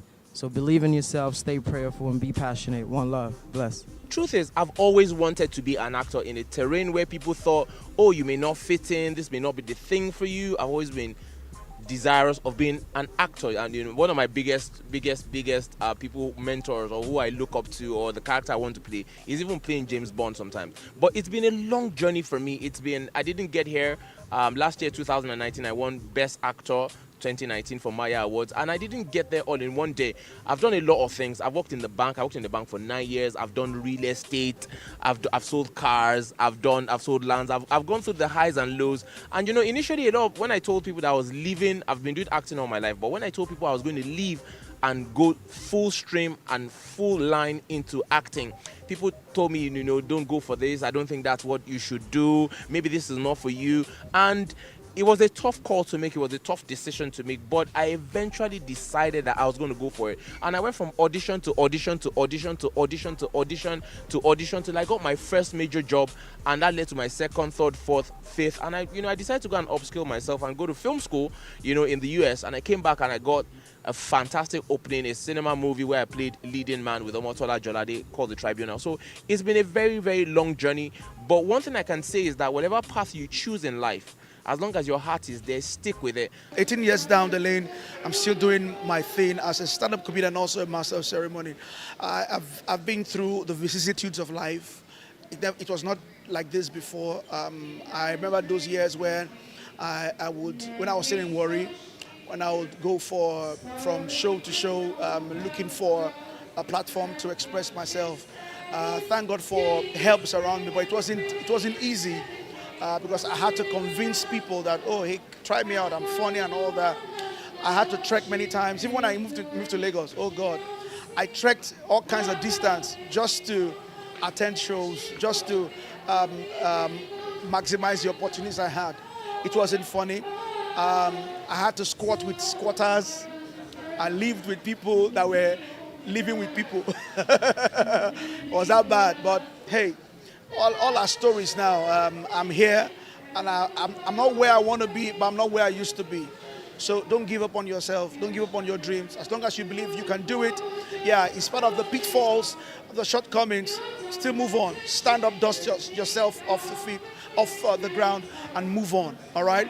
There are more to conquer than you have conquered. There was once upon a time in my life when I was doing this MC work and all these things, hosting gigs, and I did an event.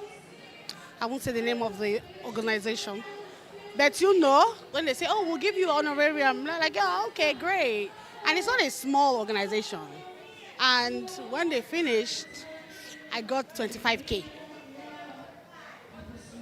So I used the money with the love of God, fueled the car, and then kept the change to buy granules, sauce, and got the egg on the road. When it's your time, it's your time. Don't rush it, don't force it. What's yours is yours. What's meant to be yours will be yours. Nobody can take it away from you because you are you in yourself. Know your creator. And that way, you know that your creator did not create a joke. So therefore, just believe in yourself and your time will come. I love you guys. Thank you. When I was younger, I had just lost my father. And it was at the time when, you know, we had that television that you open and close like cupboard. Okay, I know that a very high number of people may not understand this. And I came back. Our TV was not there, but our neighbor had bought a new kind of TV. It was colored, and all the kids in the neighborhood were sitting on the floor watching this TV. And then I came back from lesson, saw everyone sitting down there. It looked a bit different from ours, and the pictures looked finer because it was colored.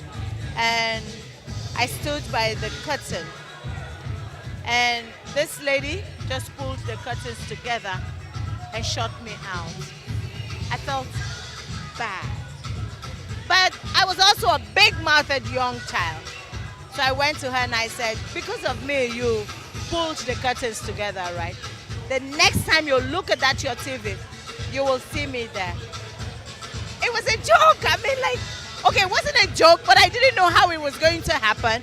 But I just wanted to tell her that she had no rights to shut me out. And I went to school and I got this, the principal came in and said, Commissioner K is looking for you.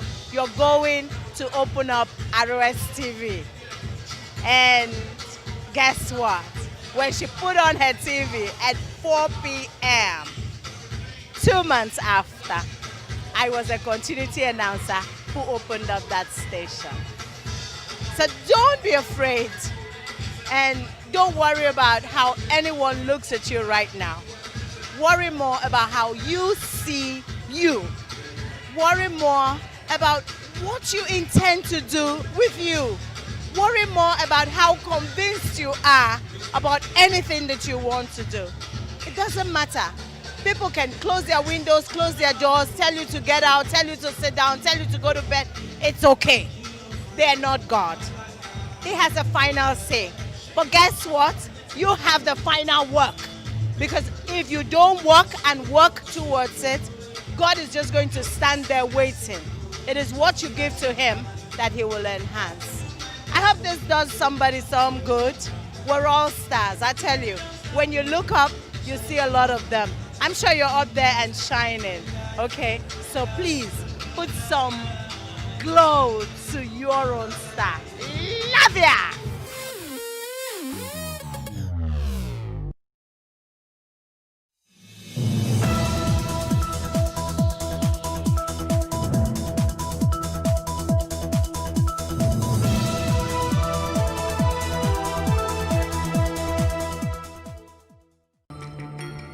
If politicians stop using youth as thugs, Nigeria will be a safe place to live in.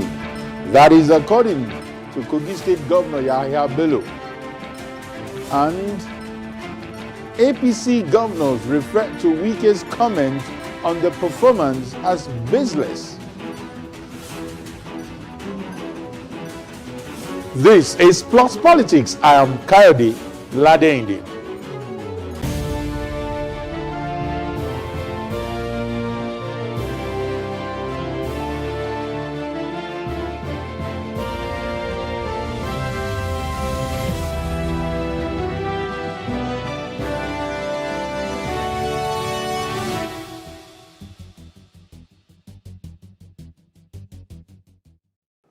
Welcome to Plus Politics. The Kogi State Governor Yahya Bello has stated that Nigeria will be a safe place to live in when politicians stop the use of thugs and criminals during elections, adding that thugs who were used and dumped by politicians during elections transformed into criminal elements who terrorize Nigerians. He also added that contrary to what is in the public space, he won the November 16, 2019 governorship poll without the use of, in quote, boys or thugs. Electoral observers previously stated that the November 16, 2019 Kogi State governorship election was marred with violence and bloodshed. Joining us to discuss this, we have Mr. Peter Egbedio, who is a security expert and a public affairs analyst. Good evening, Mr. Egbedio. Good evening, sir. Good evening, Plus TV. And we also have Mr. Hamed Buhari, who is a politician, a former presidential aspirant, and of course, a political analyst. Good evening, Mr. Buhari.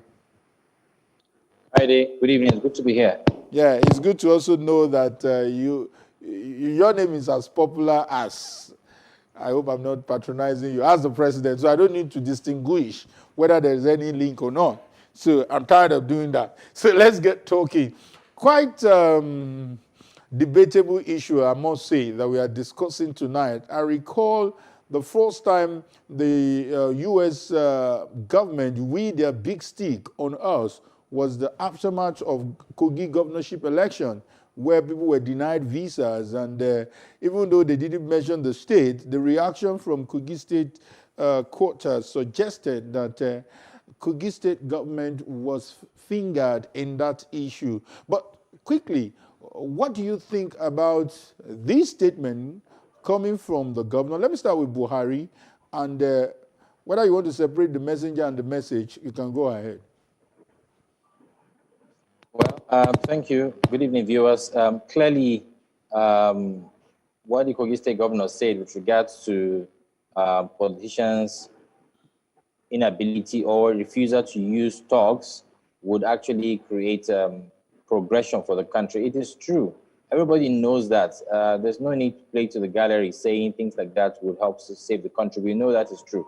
But the main issue here is, what have they done as leaders to ensure that these boys who carry out these attacks, sometimes under the instructions, sometimes under the instructions of their own aides, what have they done so far to make sure that we do not have this kind of talks on ground when there's when an election comes? Because very clearly, what I want people to understand is the only reason why these people take part in this kind of attacks or intimidation during electoral campaigns is because they're going to be paid something.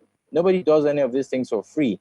Somewhere, somehow, they're being settled with very, very small money, sometimes very small gifts. So as a governor of the state, I would have loved him to come up to say, oh, in the last 5 years of my administration, I have been able to create an enabling environment for businesses to thrive that would ensure that most of the Kogites in my state, especially the young ones, are gainfully employed.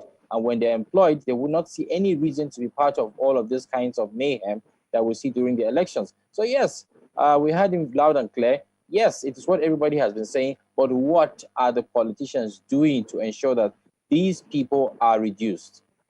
I want to make a promise. I'm going to be very, very personal. I'm going to mention some clear case examples of real-life realities when it comes to politicians and talks, and I'll get your comment on that. But let me quickly have Igbedion's opening remark on this statement. How potent, how true is this statement from the Kogi State governor? Well, what the governor has said is, I mean, it's common knowledge, it's an open secret. The youth usually in societies like ours, sadly to say, is always the fighting arm of the political machinery. And once that arm is demobilized, you will find that election cycles are usually safer, more transparent. You don't see 50, 60-year-olds snatching ballot boxes or burning down the residences of opposition figures. It's usually young people. So it's common knowledge, it's plain wisdom that once you demobilize the fighting arm of the political machinery, which the youth sadly always is in Nigeria, then most of the violence we see, or the cycles of violence we see, will diminish greatly. Okay, Buhari, like I promised you, you remember the controversy when we're trying to get to the roots of Boko Haram. We were reminded that this started as political supporters, political thugs, and it became a monster that we are finding it difficult to handle. And the practical example I wanted to give you, I've covered politicians, I've covered their campaigns several times. I've covered a politician who tried to be very gentlemanly, walked into the midst of people, and it wasn't a funny episode. It was almost lynched, it was almost attacked. Guess what? Instead of even using police or using other security agents, he was advised to get some kind of thugs to give him protection. And I'm asking, how have we grown to this level? And talking about what you refer to, how do we, change the narrative? As you were speaking, I was actually, trying to remember how I grew up, the town I was, which was Kwantagora. I'm from Kwantagora in Niger State. And at the time where democracy returned, I remember very well that I was within the ages of those people who would naturally disrupt electoral processes. But the thing is, I've never been involved. And so the big question is, why was I not involved? I would like to think that I was just fortunate to have had an education. I was just fortunate to have had something going on for me that makes me believe that this style of living will not get me to where I want to get to naturally, with regards to how I could see young people, young boys like myself at that time, getting involved in ballot snatching, getting involved in creating mayhem around polling units and things like that. So I'm still going to take us back to the basics. Whether it's Boko Haram, whether it's the Niger Delta boys, whether it's electoral talks that come around every 4 years or anytime there's an election, the point still remains that education is key. Without us educating these people, they will never, ever be looking forward to living up to something that will be positive in their lives. The second thing that we must actually look at is, how is government working hard to create an enabling environment for businesses to thrive? And when we talk about these things, we're not talking about government creating space within the government to employ people. No, we're talking about making businesses so easy to thrive so that more people can be in business and be able to employ more people. This is the only way we can take out people who have actually lost hope completely. Because the only thing that will make you join Boko Haram is because you believe that the promises from Boko Haram are greater than the promises from your own country or your own country's government. These are the issues. So in my mind, in my opinion, if we cannot take education seriously, we're not ready. If we cannot think of what we can do about the economy to ensure that we create jobs, then we're not ready. Many people have said even the kidnappings on the streets or on the roads, on the highways, Boko Haram thriving, thugs here and there, is as a result of insecurity. I say no. Insecurity is the secondary problem. The primary problem is that these people are living for nothing. They believe in nothing. They cannot see themselves as people that would achieve anything. So if we cannot go back to creating the jobs for these people, and this is back to the governor of Kogi State, very clearly, if you can tell me, oh, in the last 5 years of my administration, I have been able to create XYZ number of jobs for my people. I am telling you, during electoral campaigns or voting times, you will not see these people doing those things that they do. They are doing those things that they do because they have nothing they're living for. Awesome. Your point quite resonates with me. And Egbedion, I'm looking at these perspectives that he has brought in, and that gives me a whole lot of worry. As much as it looks like the way out, how can we even start immediately to tell these boys that a politician who is asking you to carry weapons and fight, where are his children? A politician who is actually asking you to get somebody killed, the last one you did for them 4 years ago, did they get you jobs to do? How do we start this conversation? Because some of them even believe they can't go back to school. The first way to start this is to remove the influence that money has in politics in Nigeria right now, because we live in an impoverished society. Sadly to say, because of that, because the survival threshold is very thin, people will do whatever it takes to feed themselves. They will put themselves at risk. And most of these thugs know that the politicians are fighting for have children abroad, have their best assets abroad. So they believe that that is the only way for them to survive or get something for the political cycle. Once you are able to remove a lot of the money from the current political cycle, it will reduce the incentive for people to take arms or to float to where the money is, so to speak. Because literally, you find lesser politicians with lesser war chest that when it comes to money, you find that these thugs don't gravitate towards them. The thugs go where the money is. They go where they believe there's money for them to make, even for that political cycle. So because of the huge influence that money politics has in Nigeria, you will find that inevitably people will head this way. If the government is serious on clamping down on people or the funding, or if INEC is eager to clamp down on the funding of politics in Nigeria, we will go a long way. If the security agencies also are able to track the flow of money around that period, it will checkmate a lot of these things that we're seeing. One of the things that we see as a result of the money influence in politics is that arms also proliferate into the country during election cycles. These arms are not purchased with chewing gum. They are purchased with hard money, with a lot of money. It's evident that the influence of money on politics right now is one of the reasons we're seeing the advent of violence in an impoverished society, because people will do whatever it takes to eat, to survive, and that's the only hope that they have. Okay, I like the fact that you are linking the issue of poverty and violence, and it's so sad that someone will carry guns with some high cost of the bullets, and what they will get might be far less than that. That is quite dangerous. But let me go back to Buhari. Buhari, I'm seeing a dangerous trend here, and I'm looking at what we need to do in terms of punitive measures. Now, what two of you have done is more of advocacy, which is stronger. I agree. What about the punitive measure? You've talked about the proliferation.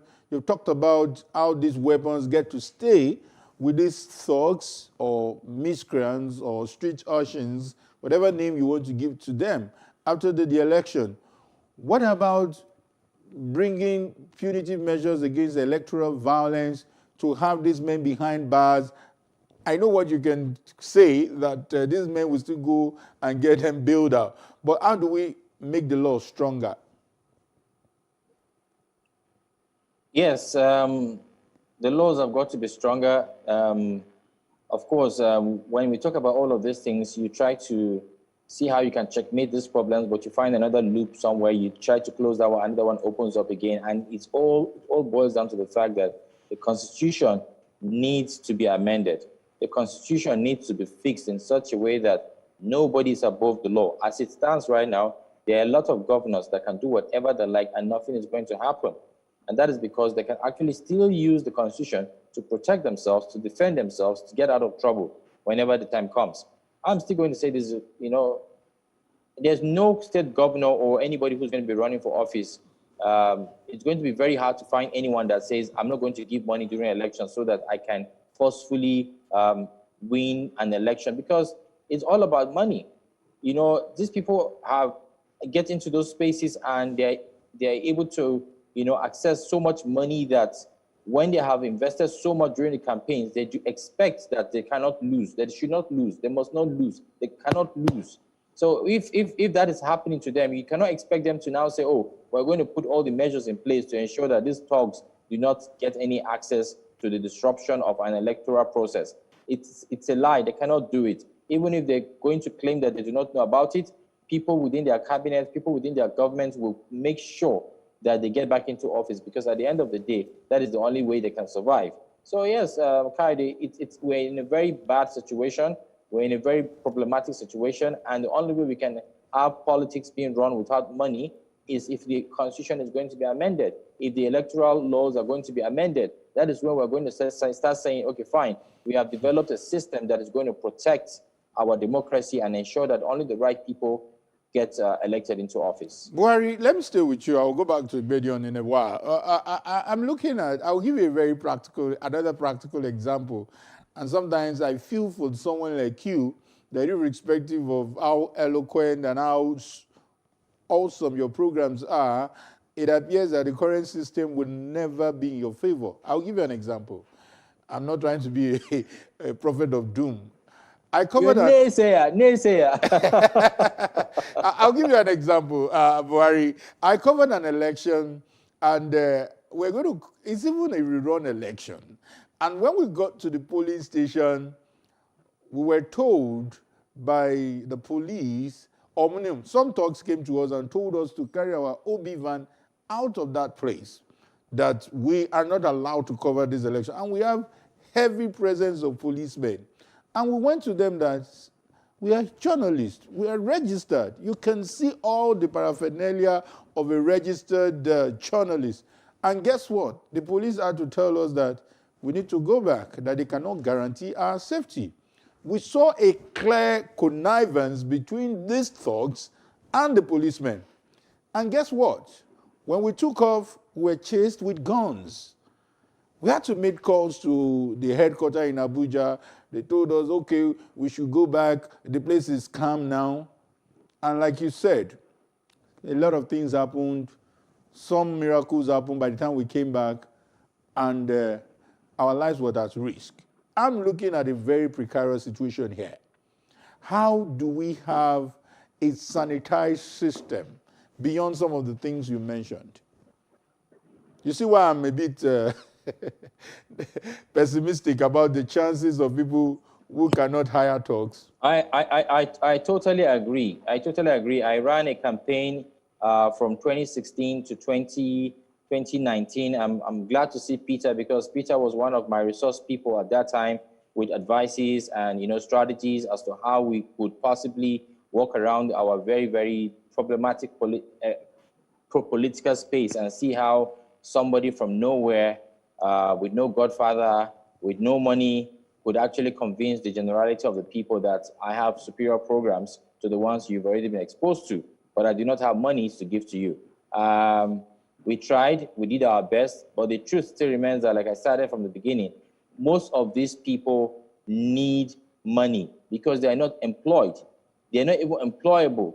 So when you see people like that, there is totally loss of hope, and they are ready to do anything during electoral processes, during elections, to ensure that whoever is paying them for whatever activities they're supposed to do is going to be the one that they will protect. They cannot even say, you know what, the thought we had some years ago that if we introduce to these thugs the fact that if I give money, if I collect money from a politician, I do not have to vote for him.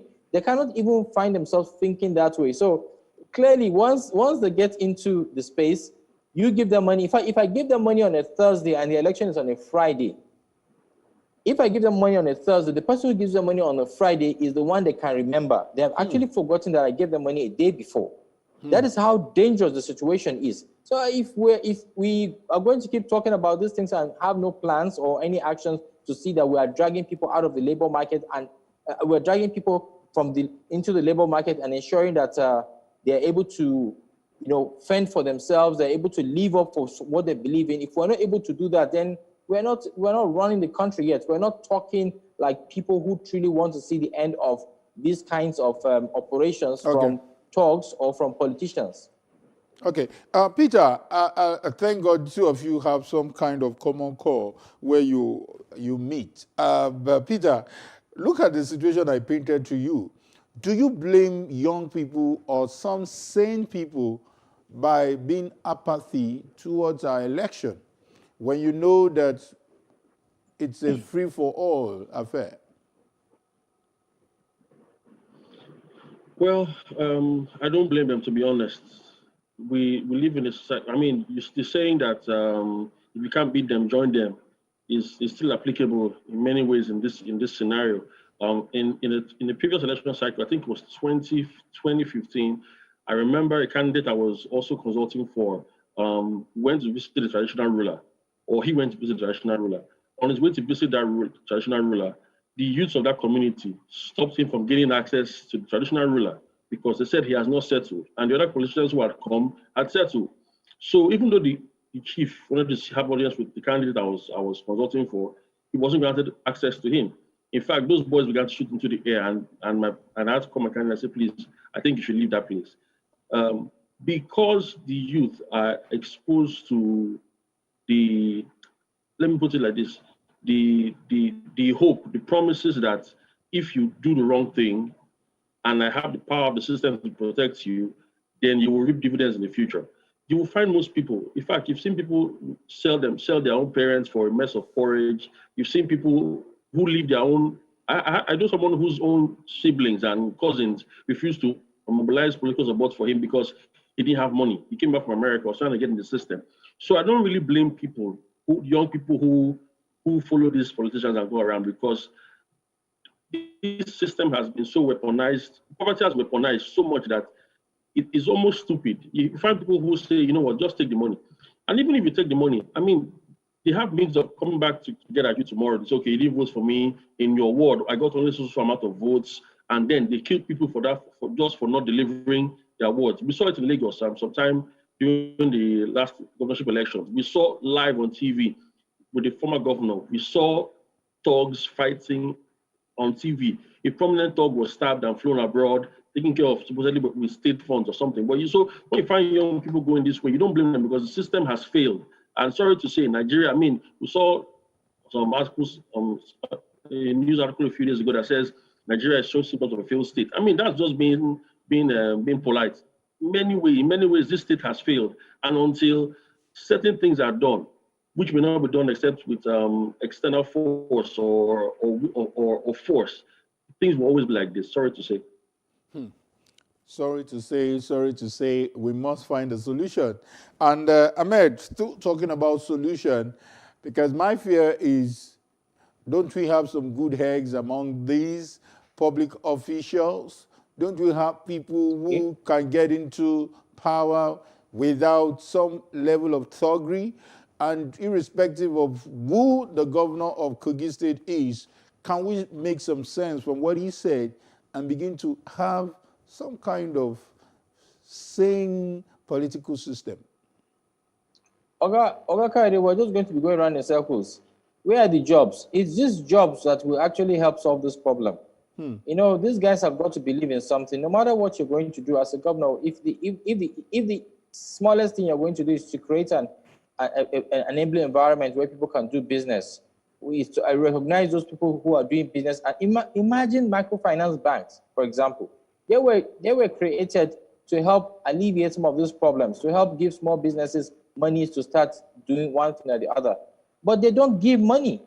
They cannot trust that they give you money and you would actually be able to pay back. Why? Because we do not even have forwarding addresses. Many people in this country cannot be traced once they leave your vicinity. This is the truth. These are the places that our government has got to start from. Create an environment where, in fact, everybody can be tied to a particular address. Let me quickly interject. When you say where are the jobs, is it about the terrible economic state, or there is a deliberate move by the political class not to get jobs for these people? I really don't know what the motive is. But for every sane space, those who head those spaces are always keen on what will the people eat, how will they eat, How would they fend for themselves? Nobody is asking them to create space within the government structures that to give people jobs or to, well, all we are saying is simple. Create an enabling environment where if I want to do my business, I can do it comfortably and still be able to employ at least 50 people. That's about families. If we're not thinking of ways to do all of those things, then we're not ready. Then we're not ready to pull our people out of poverty while still using, just the way Peter said it, we've weaponized poverty, and we now use it as a means, as a tool to undermine certain people and to compel them to do it just the way we want them to do it. So if we want to keep talking about the statement from the Kogi State governor from now to tomorrow, the bottom line is still going to go back to the fact that we need to get our people educated. We need and we must create an enabling environment for businesses to thrive. That is the only way we can slowly, get some people out of the space of, just intimidating people during electoral processes. And when these elections are over, nobody even looks at these guys until the next 4 years. They know these things, they know that they're being used, but they cannot do anything about it. Okay, Peter, I want you to speak to the youths now. I'm talking about youths. Maybe if you need to speak Pidgin, go ahead, whatever language they can hear you. It is important that we address them. It's not just enough for us to paint this gloomy picture. I believe that we can have some kind of sane system. Look at what happened in NSAS. We saw a lot of sane youths, educated youths, having a whole lot of influence in the polity. So how do we tell them to drop the guns and put on their thinking cap? Wherever you're listening or watching this from, and you're a young person in Nigeria who's fed up with the process, I don't want you to give up hope. One of the things that we can do quietly or slowly is demand for electoral reform. If we're able to push for electoral reform, be it with social media presence or lobbying different ways, that can change things some way. Because if we do start doing electronic voting, for instance, that can help guarantee one man, one vote truly, you will see that some of these things will change. However, the more we keep putting our heads together, the more we're going to find solutions. So I think it's a good time for young people to strategize, find people who are brilliant in your spaces and collaborate with them. Whatever the incentive is for violence, please don't toe that line. We saw during the NSAS protest that many young Nigerians did not protest violently, that it was even the infiltration of thugs that spoiled the fray. However, we are going back to the drawing board, and another election cycle is around the corner. We can do this. Let's just keep collaborating, thinking of the best ways to make this possible. Electoral reforms is key. If you're from small places, you can work to recall current politicians who are not doing their job properly. You can actually recall. There's a system for recall of politicians who are currently serving now. So if you start to pressure on them like that, it can shake the system a bit and we can see some change. Okay. Thank you so much, Peter Egbedion, a security expert and a public affairs analyst. And of course, many thanks to you, Ahmed Buhari, for your insight.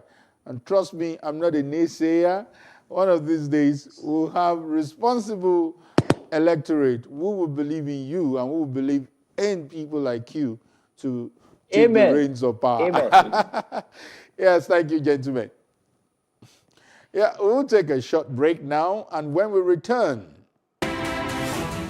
APC governors reply Governor Nyesom Wike over his comments on the performance rating. This is up next for discussion. Please don't go anywhere.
A lot of the jobs that exist today will not exist in the next 10 years. 10 years. When I see people today shouting, we're not too young to run, we are ready to run. Ready to run to where? The people of excellence are, to a certain extent, being held ransom by idiots and bandits. Once you are in government, you believe everything you do is right. And once you are in opposition, everything the government does is wrong. And so it's time for us to take over power.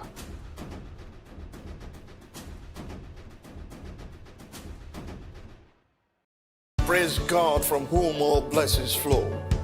Welcome to your favorite program, The Moment of Truth, brought to you by the Citadel Global Community Church.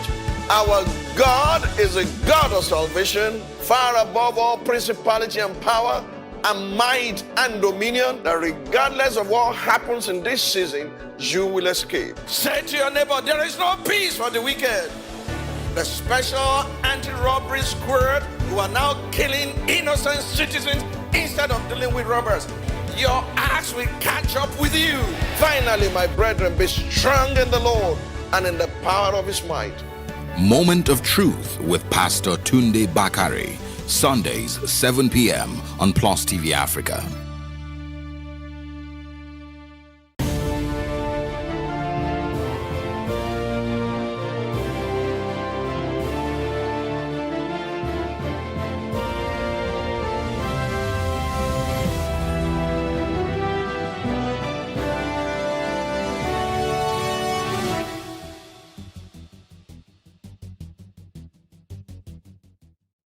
Welcome back to the second issue of the day. The All Progressive Congress, APC, has condemned the governor of Rivers State, that is condemning his comment last year, some week, over what he said as a poor performance of his colleagues in the ruling party, APC.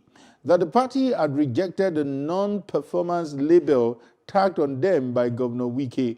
The APC governors described Governor Wike's comments on the performance rating as baseless. The governors, however, said that the reverse was the case, adding that all APC governors have recovered tremendous infrastructural development in their respective states. Joining us to discuss this is a criminal justice consultant and also a public affairs analyst. I also prefer to call him a political analyst. That is Inko-Tariah. Good evening, Mr. Inko-Tariah. Good evening, my brother. Sorry, how are you? Sorry, I forgot to call your full name. His full name is Opunabo Inko-Tariah. Opunabo Inko-Tariah. Yes. You're right. Yeah. So let's look at this statement. I know you are a bona fide resident and even a former aide to Governor Wike. Let's not go into former special advisor. So I don't want to go into what happened between both of you, but looking at this statement, what do you think? Is this a distraction for us, or what do you make out of that statement? Any difference between these two parties? Well, first, I think it's a clear case of mendacilloquence. You need to explain that to me. Falsehood. That's why I explained it by saying no ounce of truth in that. As to follow up. Thank you for that. Better put, let's say, sophistry. Of course, that you know. I shouldn't explain it as well. That is clear. Sophistry. And it's a political statement geared towards 2023. If you realize, if you extrapolate from his indictment of the PDP leadership, just about a week or 2 weeks ago or thereabout, when he accused the PDP leadership, the National Working Committee headed by Prince Uche Secondus, for not working towards the PDP regaining power in 2023, but are rather in there for selfish reasons. So that will tell you, when you conflate these two, and also if you realize in recent times he has been inviting governors from other states to do the commission. What he's trying to do is spread his tentacles so that come 2023, he will have some sort of leverage. And of course, in politics, you have to demonize your opponents so that you will be seen as the Messiah. I don't want to say it's suffering from Messiah complex and Matthias syndrome, but it looks more like it. So if you ask me, I'll tell you sincerely that Nigerians cannot be wheedled into such a belief because we know the truth. Why am I saying this? In Lagos State, the APC government is working really hard and has performed so well to the satisfaction of a lot of people. In Kaduna State, it's APC. Now, if you go to Bayelsa, the immediate past governor's performance was abysmal. If you go to Abia, it's shameful. If you go to Akwa Ibom, notwithstanding the media hype, there is really not just a high blood pressure of deceptive rhetoric and anemia of concrete performance. So I will tell you that it's more or less an individual thing. It has nothing to do with the party. Because look at Edo, the present governor of Edo State, in the first 4 years was in APC. What did he do? What did he achieve in the last 4 years? He cannot talk of, but today it's in PDP. So it really has nothing to do with the party because APC, PDP, they are one and the same. But at the federal level, APC has performed abysmally. No doubt about that, at the federal level. But when it gets to the states, it's an individual thing. It depends on the governor. Okay, Nkotaria. So it's not a sweeping allegation of APC and PDP, no. I'm not going to interject you this time around because I asked you the question, so I've looked for your trouble. Now, when you said no doubt about it, when you say no doubt about it, trust me, that is actually debatable. Because people will also say, why don't you... When I say what? When you say no doubt about it, some people will also debate that with you, and they might also want to compare your statement with what happened to PDP before President Muhammadu Buhari. PDP before President, no, he talked of governors. Because you went into the federal. You went into the federal, and you can only have one president, and from what party? I said here, if you listen carefully, I said here that the APC at the federal level has performed abysmally. Okay. It's a disgrace at the federal level. I said that. Okay, yes. What about PDP before? What about PDP before now? At the federal? Well, the PDP didn't actually perform as creditably as expected, but if you juxtapose, if you make the comparison, I'll tell you that the PDP is much better than the APC of today. The PDP of yesterday is much better than the APC of today. Okay. It is simple. Look at the economic castration that we are facing. There are so many indices. Nkotaria, don't really have the time, but if you want to... let me continue with you. Can we also look at the people as we speak? There are states you will call APC states. They are traditionally APC states. In some states, there are traditionally PDP states. Why can't the people see from the prism you see now that they are just the same? It's about the individual. But in some states, irrespective of who you bring, they will say this is not this party state. What is responsible for that? Politics. You see, we suffer from the bandwagon effect. Once the governor is a PDP man, everybody will want to ingratiate themselves with him, and so we want to say those things. It's what we call the cognitive dissonance theory. We want to say those things that the governor will love to hear, so that they will be in their good books, in his good books. That is what is going on. Otherwise, you see, okay, look, let's take Delta State, Edo State, for example.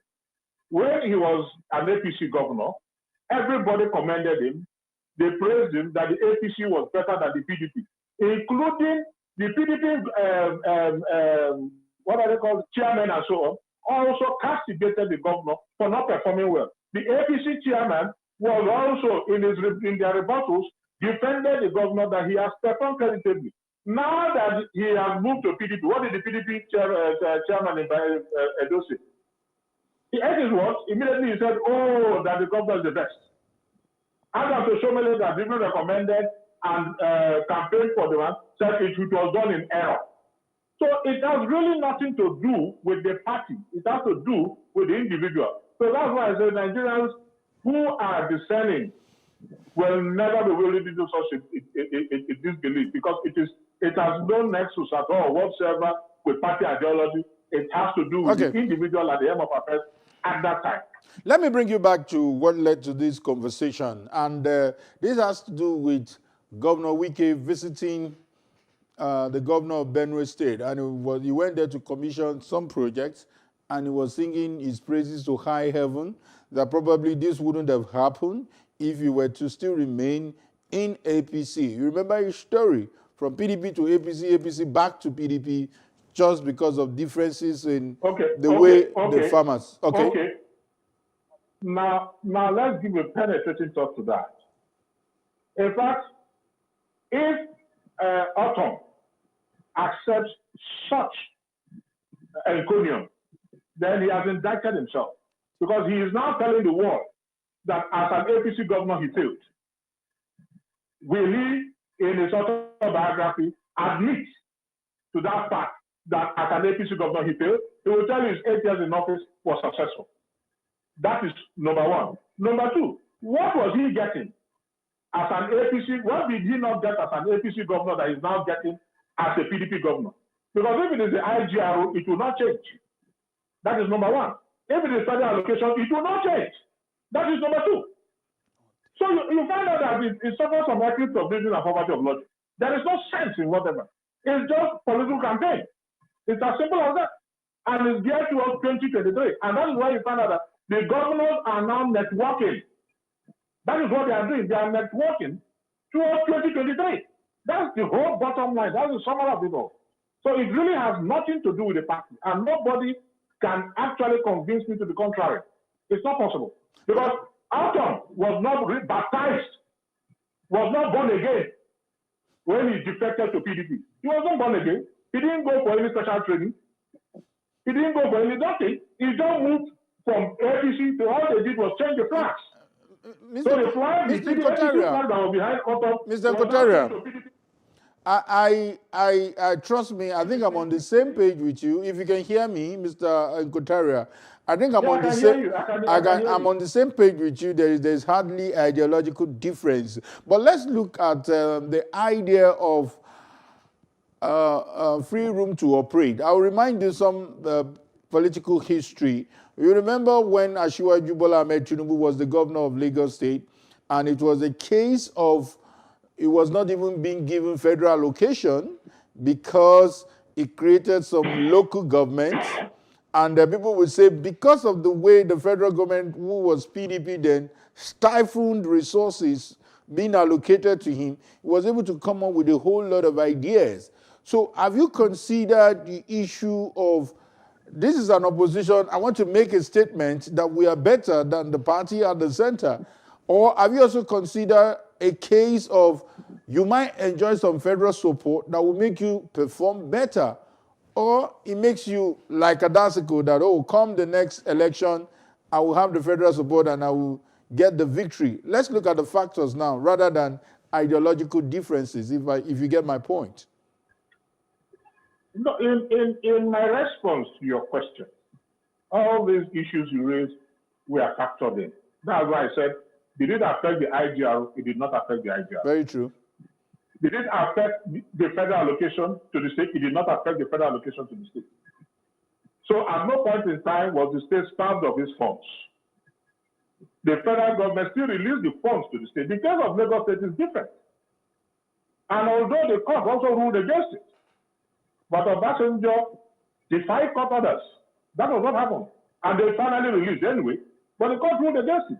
That really had nothing to do with party. I think it has to do with Obasanjo's thinking of governance, because it has to do with the creation of the LCDAs, if I'm right. Yes, very correct. It has to do with the creation of LCDAs, yes.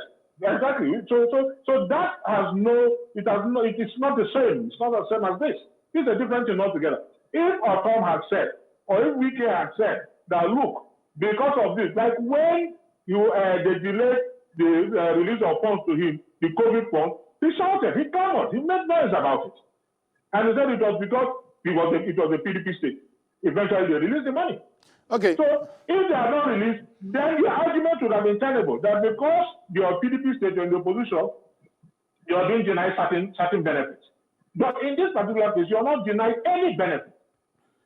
So it really doesn't change anything. It has to do with the individual. It has nothing to do with the party. The people you find in PDP today are the same people. The people you find in APC today are the same people that were in PDP, that were in CPC. They did not have any new orientation. There was no reorientation whatsoever.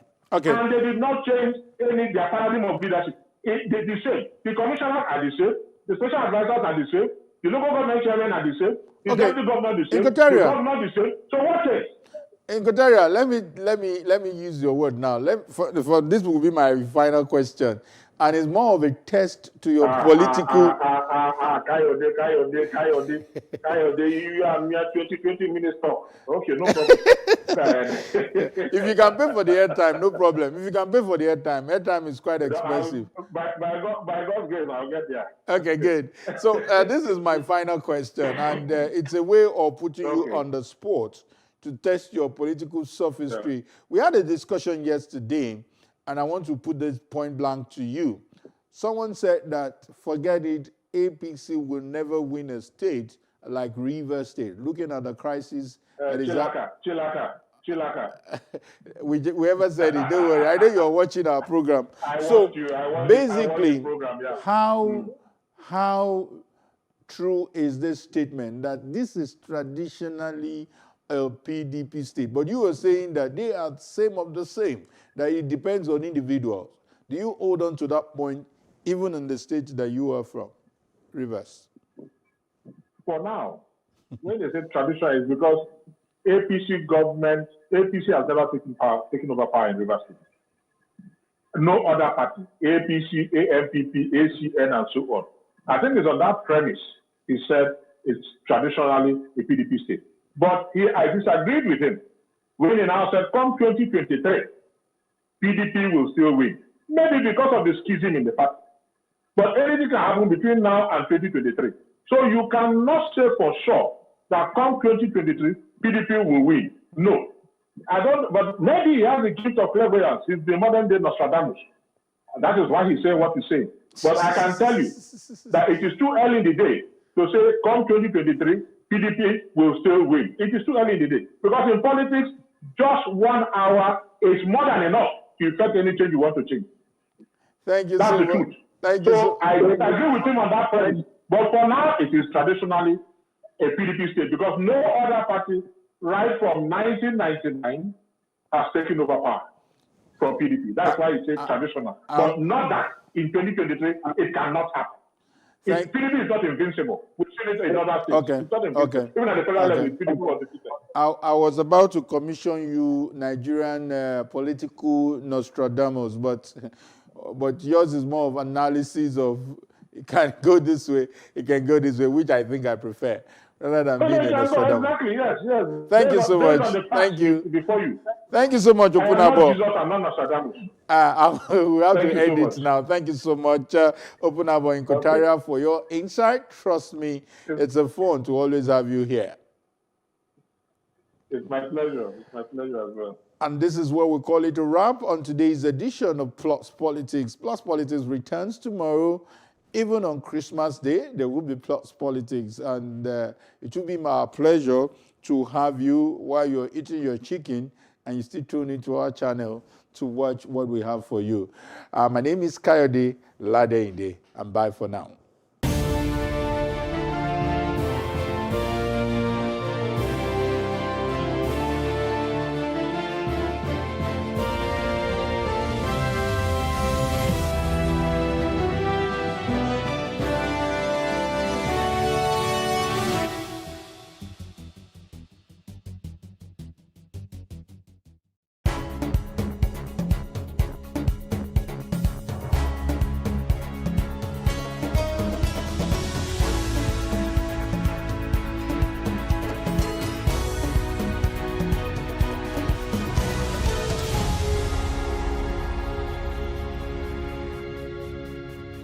Fame Glamour, success, money, and all forms of flamboyance are what you associate with celebrities.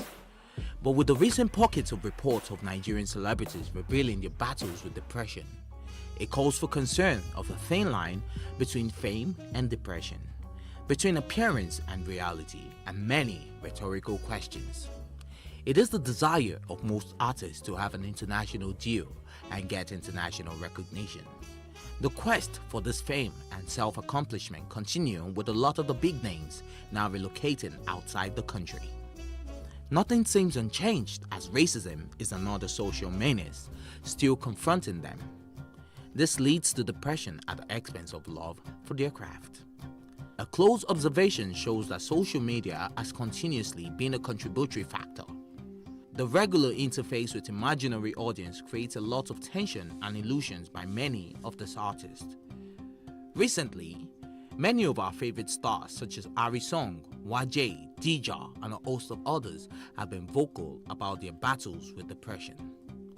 Plus TV Africa spoke to some key players such as a music executive and convener Social Media Week Lagos, Obi Asika, and a mental health specialist, Dr. Kadiri Memuna, and a popular Nigerian actor, Arike Akinyoju, who has been vocal about her struggles with depression.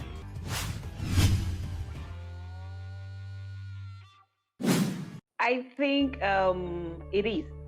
Yes, especially in this part of the world that we belong to, Nigeria, fame here, I think is a major cause of depression. Because human beings are unique, and because human beings are, we all have our personal journey. They are what we call vulnerability risk factors.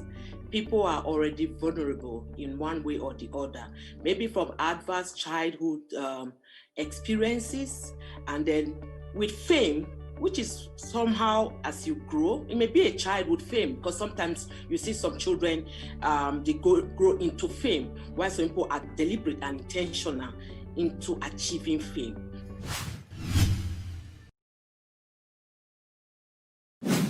Famous people have to keep up with, entertaining us. Famous people have to keep up with a particular personnel. Famous people have to keep up with, with all the challenges, even if they are going through a lot. We do not want to see them down. We are following them for the things that we want to get from them. They are inspiring people, they're influencing people, they're empowering people, they're doing a whole lot. So whatever they may be going through, the society, we don't want to see that part of them, even if they know they may be going through that is it. So they have to just keep on being, that person we want to see. We should not be calling talents celebrities. Yes, they have become celebrities, but they became celebrities because of their talents, because of what they do. They are not just celebrities because they exist. So everybody, from my experience in life, all creative people have challenges in terms of putting together their process. And every time, it's like anywhere in the world, if you don't hear of your favorite actor for 5 years, it's one of two things. It's just A, they're not working, and B, they're not at this point in time getting offers. So what I would say is that a lot of people, if you work in the entertainment industries, if you work in those spaces, you will know that it is a high stress, high anxiety business. So therefore, the people who are working in these businesses are constantly seeking for affirmation and for support to see them through what they're doing. So in that regard, if you're in the public eye and you're constantly having to keep up appearances, it can become very, very difficult, especially if things are not going as well as they used to go in the past. There was a time in my life I passed through depression, but I think it's not because of my career. It's because naturally I'm not the type that, things people say get to. Fine, I feel concerned when they say things or they expect me to live in a certain way and I'm not living that life. I feel concerned and I feel like, but it doesn't really get to me. So if I ever had depression, it wasn't basically on my career level.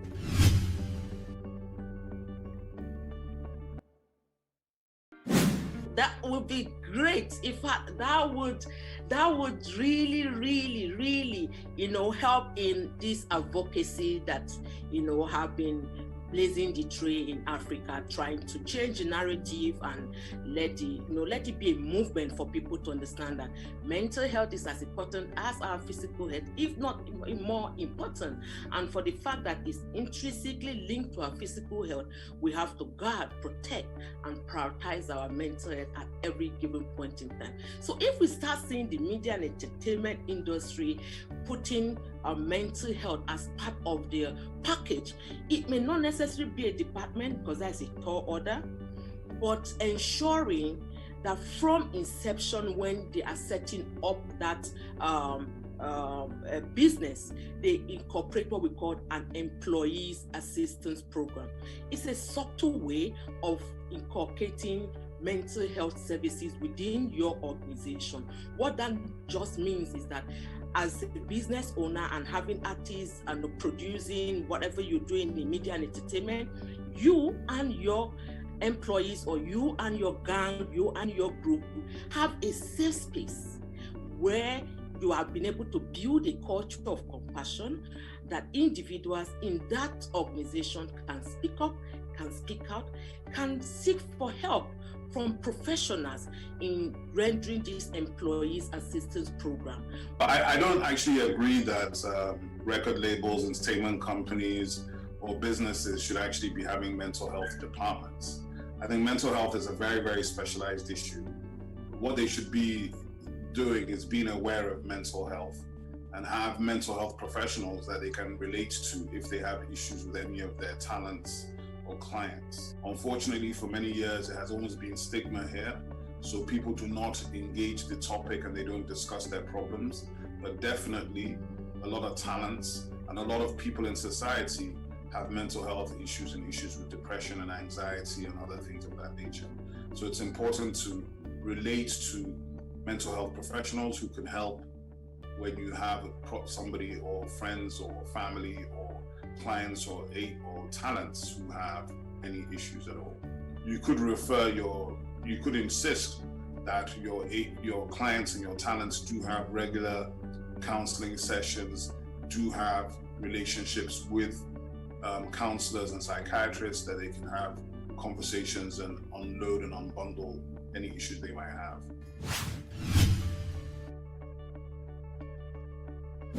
The best thing anybody can do is to stay engaged with the talent. So the talent, and that means that understand and know your talent very well. Understand what makes them tick, what makes them click, when they are happy, to be happy, or to be in a stable state of mind and frame of mind to enable them to produce their best work. And that normally is, if you're doing that, that means that talent has a strong manager. Strong management is key. And that doesn't necessarily come from the label. That could come from the artist side, but the artist manager, the person that really interfaces every day with the artist. A lot of times the label is literally just there to provide distribution, retail, marketing, and finance. One dominant recommendation is for this artist to live in their realities and not all about impressing fans who change loyalty at slightest disappointment by their so-called quasi-demigods, whose foibles are as real as any man on the street. The story of Michael Jackson, who died in 2009, and later Whitney Houston in 2012, are few of the sad reminders that despite fame and pageantry, one's mental health must not be ignored. Reporting for Plus TV Africa, Ife Oshunkeye.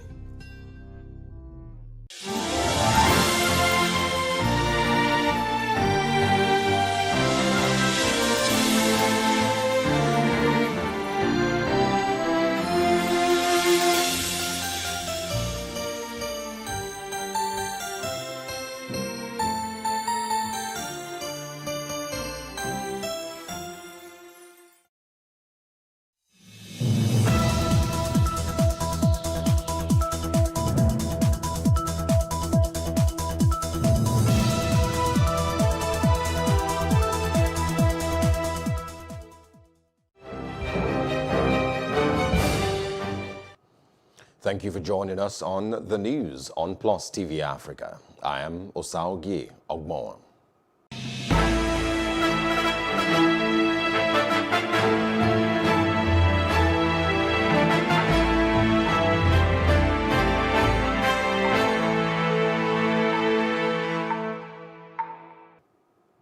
The Nigeria Center for Disease Control has announced 1,133 new infections of coronavirus pandemic in Nigeria, bringing the total figure of infected persons to 80,922.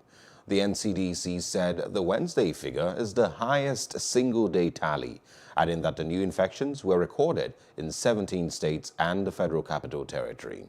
The agency also announced the discharge of 395 patients from isolation centers across the country within the period, while 5 COVID-19 related deaths were registered.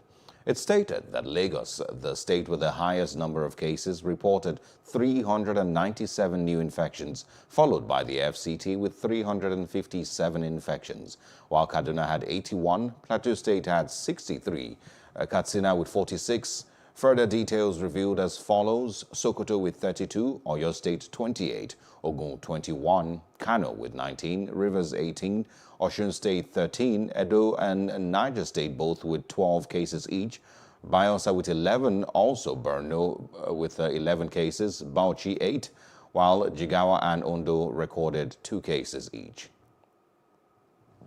The chairman of the All Progressive Congress in Plateau State, Letep Dabang, has tested positive for COVID-19.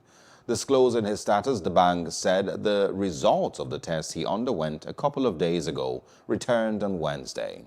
Though at an asymptomatic stage, the APC chairman has already gone into self-isolation, while treatment has also commenced on him in line with all COVID-19 protocols. And barely 1 week after testing positive for COVID-19, Governor Simon Lalong of Plateau State has recovered from the virus. The spokesman for the governor, Dr. Macham Makut, confirmed his recovery in a statement in Jos on Thursday. Makut said the governor was now free of the disease after his latest test returned negative. The governor's negative status was communicated to him on Wednesday night. And while calling on the citizens of Plateau State to take the pandemic very seriously by observing all protocols for prevention of infection and transmission, Makut quoted the governor as saying that COVID-19 was not a death sentence, as early detection reduced the chances of death. The governor advised the people not to stigmatize anyone who tested positive or suspected of having the disease, but that such people should serve as motivation for others to voluntarily test in order to improve the safety of all.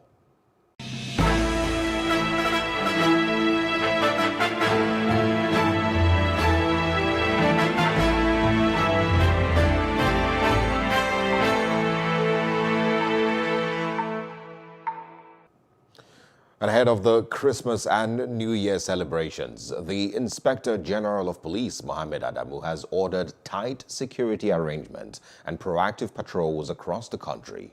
The order, which is to ensure a peaceful celebration, was issued to all the Assistant Inspector Generals of Police and Commissioners of Police in charge of zonal and state commands.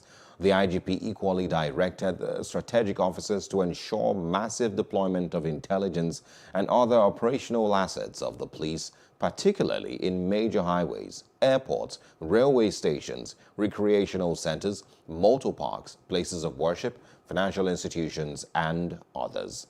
Mohammed called for utmost professionalism in discharging the duties and warned against acts of indiscipline, extortion, and intimidation of travelers and other road users. He advised Nigerians to take precautionary measures to reduce exposure to security risks and the ravaging COVID-19 during the festive period. He also congratulated Christian faithful celebrating the birth of Jesus Christ and appreciated Nigerians for supporting the police and other security agencies in the fight against crime. Still in the news, the Edo State Governor, Godwin Obaseki, has signed the state's 2021 164.7 billion naira appropriation bill into law after the bill was passed by the Edo State House of Assembly. Obaseki said the budget, named Making Edo Great Again budget, is anchored on economic recovery amid the coronavirus pandemic. The governor, who signed the budget at the Exco Chambers in Government House, Benin City on Wednesday, said his administration prioritized recurrent expenditure in the budget. He said the Assembly earlier approved that the state should raise money to finance a part of the budget, announcing that the government has successfully closed a 25 billion naira 5-year bond at a record price of 9%. He said the government was working on improving tax collection to have the resources needed to finance the budget and cutting down on waste to grow the Edo economy. Obaseki commended the leadership and members of the Edo State House of Assembly for the prompt attention given to the bill and its speedy passage. And Governor Aminu Waziri Tambuwal of Sokoto State on Wednesday night signed into law the 2021 budget appropriation bill of over 176 billion naira. Speaking at the ceremony, Tambuwal expressed appreciation to the Speaker and members of the Sokoto State House of Assembly for the remarkable passage of the bill into law. Earlier, the Speaker, Right Honorable Aminu Mohammed Achida, while noting that the 2021 budget was passed after deliberations and careful scrutiny, noted how highly impressed the Assembly was with the great achievements recorded by the Executive in the implementation of the 2020 budget. The Speaker assured the Governor that the state legislature will ensure speedy passage of any bill aimed at improving living conditions of the citizenry. And the Gombe State Governor, Inuwa Yahaya, on Wednesday also signed 120.3 billion naira 2021 appropriation bill into law. While signing the budget tagged Budget of Resilience into law, the governor said his administration will ensure that the greatest chunk of the people's money goes back to the people. You're still watching the news on Plus TV Africa, and more stories for you. The Chief of Air Staff, Air Marshal Sadiq Abubakar, says the Nigeria Air Force will receive a new A-29 Super Tucano fighter aircraft in 2021 to strengthen defense. Abubakar said this during the inauguration of officers' accommodation and a 1.3-kilometer road at Nigeria Air Force Base, Kainji, in Niger State.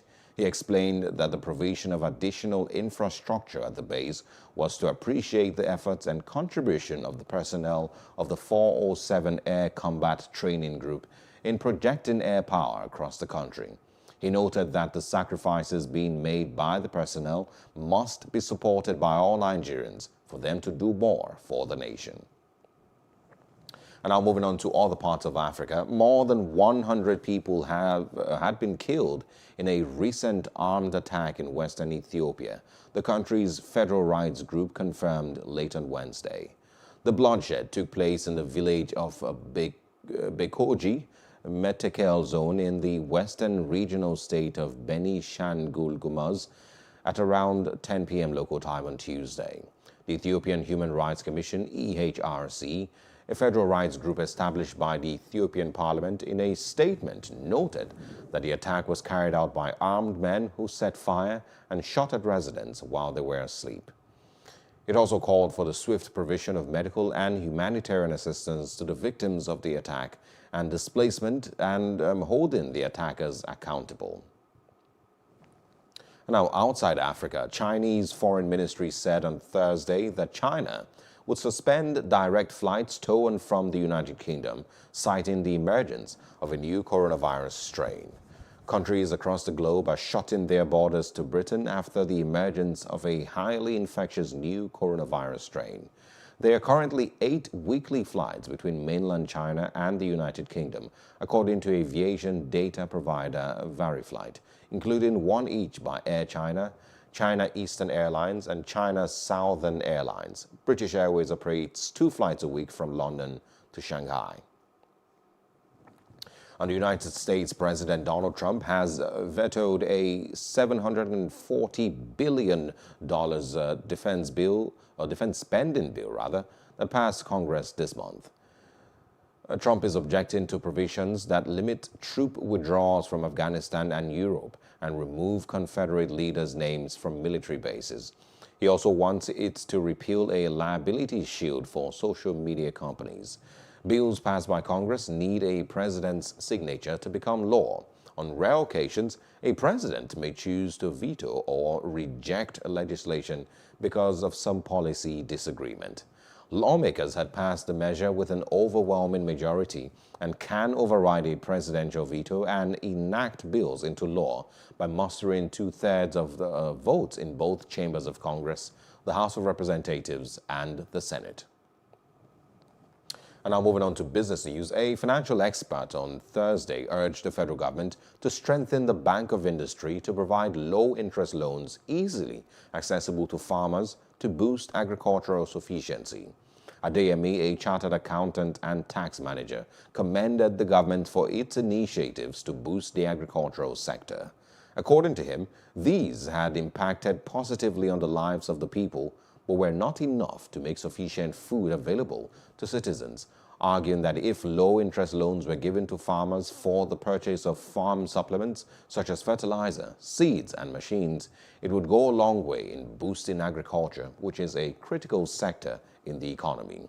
Adeyemi said the government needed to return to the market chain in charge of buying and providing finished farm produce to the end users to reduce much burden on the farmers.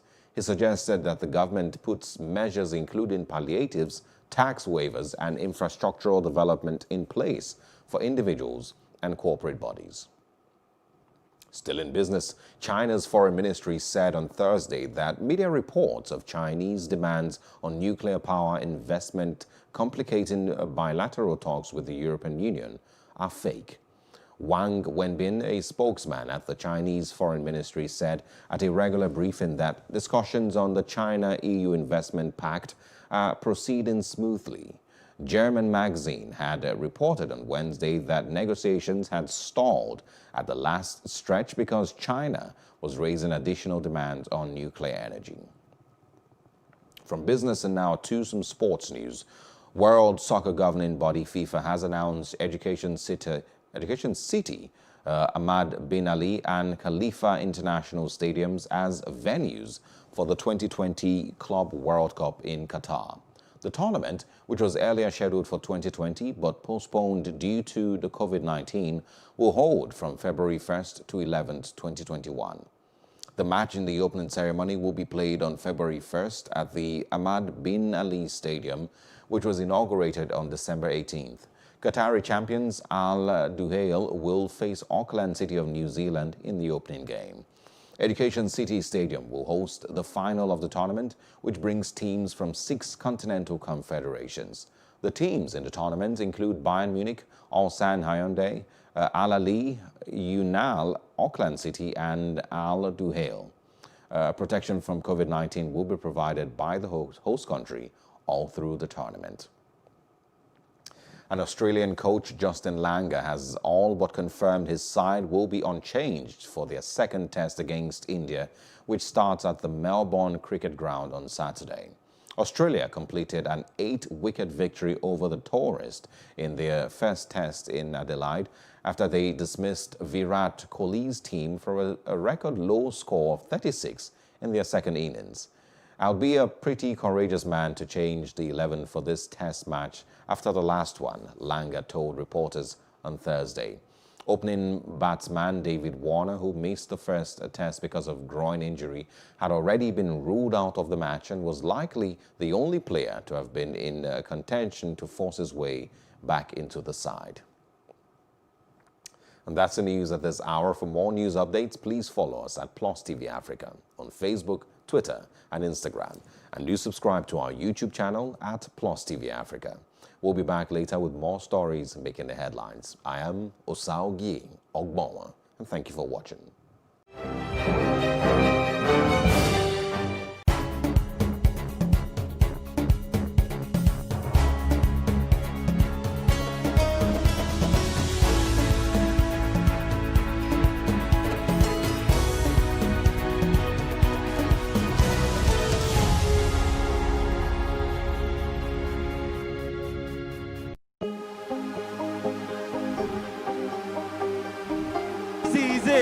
For upcoming artists to blow in Nigeria.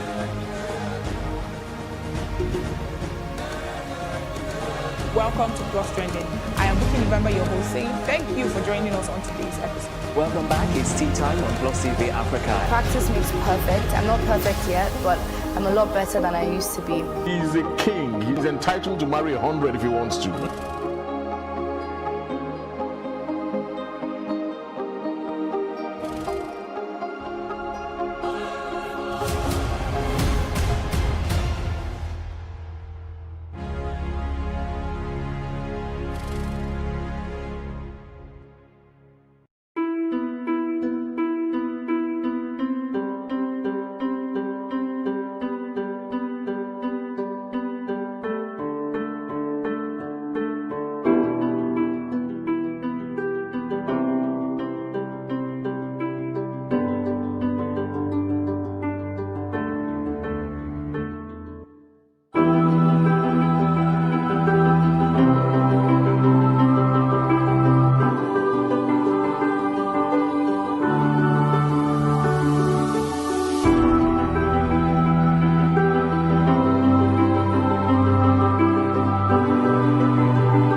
The year 2020 will be coming to an end in a few weeks, and it has indeed been an interesting year, starting from the COVID-19 pandemic, which resulted in a worldwide lockdown, in March and April.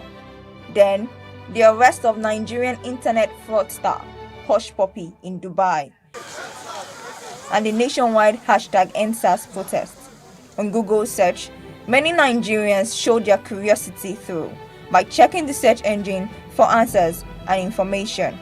We spoke to Taiwo Kola Ogunlade, the Communications and Public Relations Manager for Google West Africa. He says, people every year there are trillions of searches, and 15% of those searches are searches that we've never seen. I don't think it would be a surprise if anyone sees coronavirus as number one. So it's the number one trend globally. And then number two is election results. I think most of us were waiting to see the result of the year's election. It was great that came up globally. Number three is Kobe Bryant, American basketballer who passed away earlier in the year. He was number three globally. Number four, Zoom. This is the most unprecedented year. Most of us were home. You would see people turning to tools such as Zoom for meetings and stuff. So Zoom came up. And the five is IPL. And that's globally. The 9th of December, Google announced the results of its 2020 year-end search, sharing what the world and Nigerians searched for in 2020.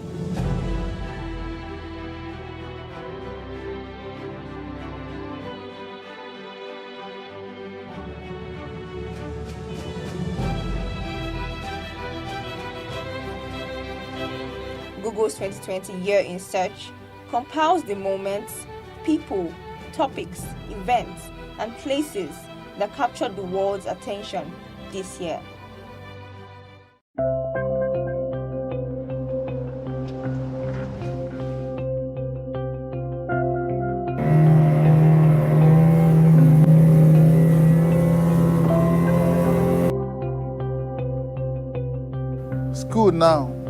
My own son self dey inside house now because of this lockdown and everything.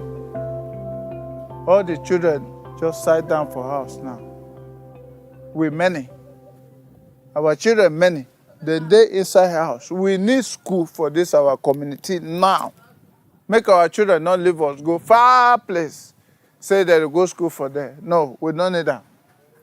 Make the school come here. So nothing for this Ogogoro community. We don't fight for this thing for a long time.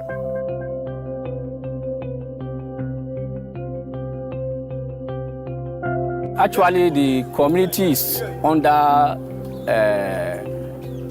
Victoria Island LCDA, under Etiusa, and also we are under Constituency 2 in the Lagos State House of Assembly. We have been existing for more than 100 years now, and we are facing a lot of challenges.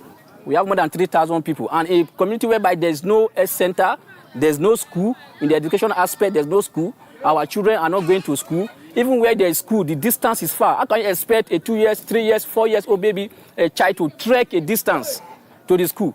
And if you can see, they have to also cross water to the other side to school. Most of this thing is a big risk to take your child to another community through via water. It's a big risk. So most of the parents don't even allow their children to go to school based on this level. So we are appealing to the government that they should try and help the community. The committee is not a committee whereby it's not under the state government. It's under the state government. Lagos State is under this country, Nigeria. It's not a foreign community. And you can see we are all living. When the times of election come, we also cast our vote. Yes, a lot of us have voters card here. If they not give us anything, then they will stay their own now. They with their election. Now they bring their election they up now. Now we, Tekpabe, Ebitoku, Abagbo.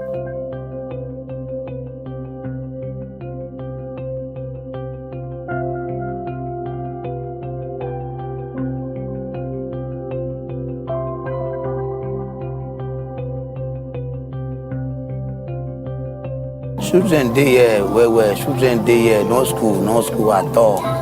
No any school for here.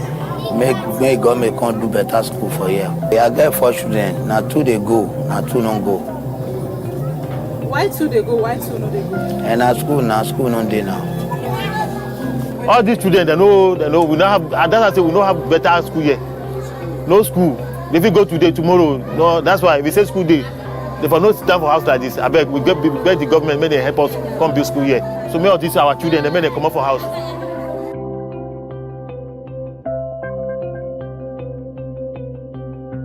I swear before God, no school. Help us. Make we get something for here. Make government say take nurse. They no do nothing. We leave Ogogoro community not with the answers. 1,000 plus children here risk a lack of education. We hope that they find answers. And this is Story from the Slum. I am Amaka Okoye.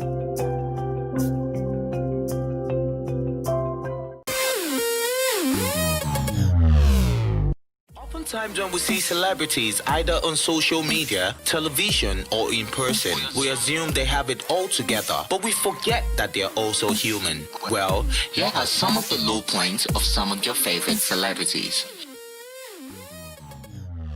So coming into Lagos and having to do like 5 jobs, at a time, my life has always been a balancing act, Time was when I was in this town. Funny you mention it. This entire area, I hip hop around this area. I start from NTA and begin to work my way gradually. End up here at Peck Theatre, and then at the Onikon Museum, and then at Racecourse. Story for another day. So growing up, I wouldn't say I was born with a silver spoon, but I was okay. Dad had everything going on for us. And I lost him when I was 16. So at that point in my life, I had to start making decisions for myself, which was a bit difficult. And that was when I actually decided to become a DJ. When my dad was alive, he didn't want me to do entertainment. So I had to shape myself, take that decision, I remember leaving my house for 2 years at some point because I was chasing my dream. And I mean, all that basically has molded me into the man I am today. I remember while I was in school, you know, I would never imagine I would be the president today. I even, at some point, never had money to go to school. So what I would do, I would walk all the way to the bus stop and hope that when I get in the bus, I'll see a student like me that can pay for me before I get to Lasu Gate. No, but for real, you know, life is like that, and we just take all these things and mold them into what makes us stronger. You mold all the struggle into dumbbell, use them to make yourself stronger. That's it. You know, so for me, I can share a lot of experience with you that would make you drop your jaw and you'd be like, you went through all this. I personally, I never saw the four walls of a university.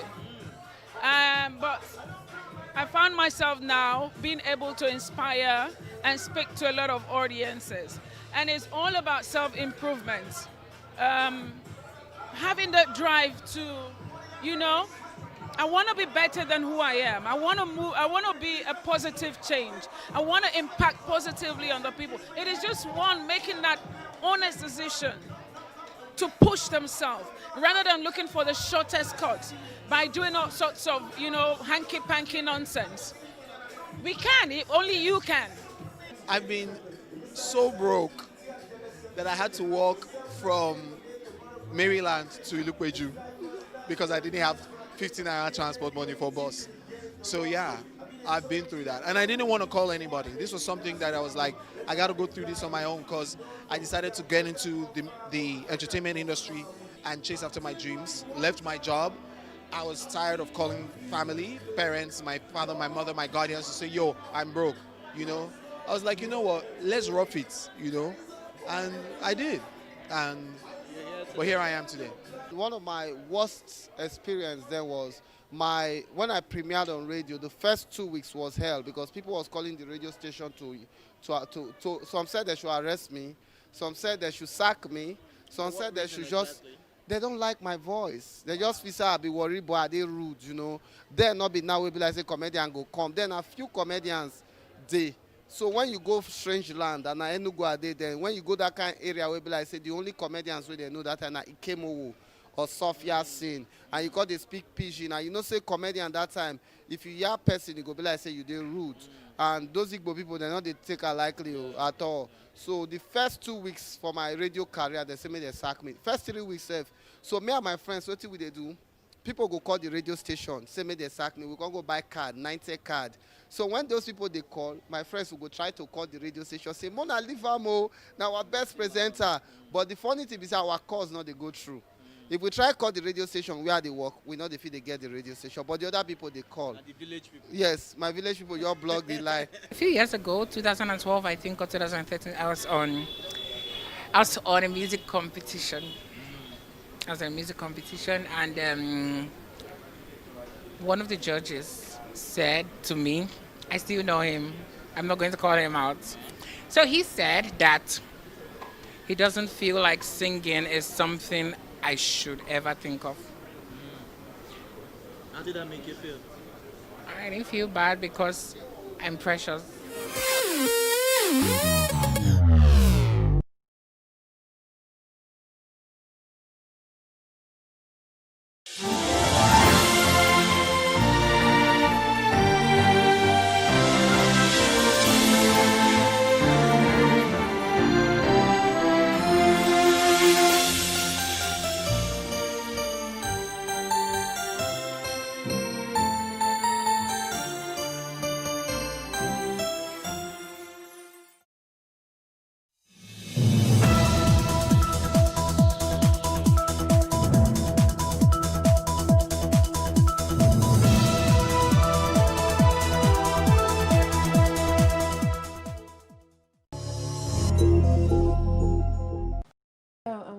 This is Tea Time on Plus TV Africa, and it is officially Christmas Eve. I'm excited for those who are, and yeah, this is an entertainment analysis show that does it better than any other, really, if I do say so myself. While we sip tea, we serve you with the hottest news, the celebrity breakdowns, and everything pertaining lifestyle. And when I say we, I mean my delectable team, my yin to the yang. And that's none other than Ifeolu Oshike. Hello. It's good, man. How you doing? I'm okay. We all okay? I'm dealing with the ills of being a woman at this point, but God will help us. TMI, It's TMI, okay. TMI. I think we've reached that point where we are supposed to be a lot more vocal about things like that, as per women empowerment. No, definitely you can be vocal, but man, some people don't need to. It's okay. They should go and hug. Yeah. Anyway, so Christmas came early for Tiwa Savage's son Jam Jam, and it was indeed a heartwarming moment when Tiwa Savage's ex-husband Tilbies woke their son Jamil Balogun to his most surprising Christmas gift he won't forget in a hurry. Well, just in case you are wondering what sort of gift he gave the little boy, T-Blaze surprised Jamil with a gift of himself. Basically, Tiwa Savage uploaded a video and shared it on Instagram, capturing the moment T-Blaze walked in on sleeping Jamil, or sleeping Jam Jam like we know him, and the younger Balogun waking up to see his dad. Tiwa Savage, who was happy this finally happened, thanked her ex-husband for making it possible to reunite with their son after a long time. She captioned the heartwarming video clip saying, "And this happened, full stop. Truly priceless. At Tilbills, thank you for surprising official Jam Jam and giving him the best Christmas gift." Yeah, really cute. Really, really cute stuff. I think it's quite amazing, you know, how you can just not be in your child's life for a long time, and then the moment they just reconnect, you know, there's just that connection that was there. Like the boy was sleeping, and then the moment you saw his dad, you just knew that, whoa, this is someone I love. You can actually tell that you actually love. They, you know, deep hugs as well. And yeah, so yeah, this is a breath of fresh air. You know, it made my day, it made my money. Yeah, I just hope they can co-parent better. I think the boy does deserve to see his dad a lot more often. Come on now, every Christmas and Valentine's Day and Easter and summer and winter and all of that. So whatever is going on between them, this for me is really positive, because then they that can means, work things out too. Right? Yeah, that it is possible to actually put your child first, away from all the drama. At least he had to be in the same space with Tiwa Savage for this to happen. So it's really, really cool. Like, I'm happy about that. I saw comments saying that the boy was not happy. Like, Nigerians, like, I don't understand you people. They'll say anything. I think because we've seen so many scripted things like this on the internet, the internet kind of makes you want to believe that everyone is so exaggerated, like that the child will cry and so on. So they don't know those things that people are making their kids act these days. So this for me was raw. It was just proper human nature, like how everyone will behave, and I really like that. And the background to the music as well. Yeah, the background music was on another level. Yeah. Anyway, let's move on from the lovey-doveys. Congratulations to Tiwa Savage and her ex and her little family, basically, for being able to put that together for Christmas. So I guess Jam Jam gets his Christmas present early. I don't know what you guys are doing. It's Christmas Eve, so obviously I'm hoping the gifts will start trailing in little by little as well. Fast-rising musician and reality TV star Lekon has awarded an ambassador extraordinaire and sickle cell global advocate in Nigeria. The reality star, who is a sickle cell patient, is recognized by the Sickle Cell Foundation Nigeria, which is the SCFN. Taking to social media to announce the award, Lekon wrote, "I'm very pleased to receive the awards for Ambassador Extraordinaire and Sickle Cell Global Advocate, presented by the SCFN. Your concerns and dedication towards the proper care and control of sickle cell disorder in Nigeria is highly commendable. I plan to use my God-given platform to create more awareness about sickle cell disorder in Nigeria and beyond. To everyone with sickle cell disorder, do not be intimidated. You can achieve your dreams once you put your mind to it. Never allow people define you. Love and light." I like that's a very powerful message from Lekon. You know, after all he's been doing. He's been very vocal and he's been advocating for sickle cell. And then I think he has also done some humanitarian works as well, where he paid the bills of some sickle cell patients and stuff. And I think he's doing a great job, and I think this is well deserved. And a lot of people, don't even have enough. How do I put it now? Knowledge about sickle cell, and that they still end up being with the wrong person. And like the Queen Miss Tourism we had yesterday, so a lot of people is gone beyond love. I mean, love with this person. I think that we should be at a point where we don't even have more sickle cell kids coming into the world. So big shout out to Lakon. I think he totally deserves it. I mean, it was hard not to think about yesterday's conversation. So in case you're a viewer who didn't catch us yesterday, we had one of the queens over. I think she was second or third runner-up, one of them.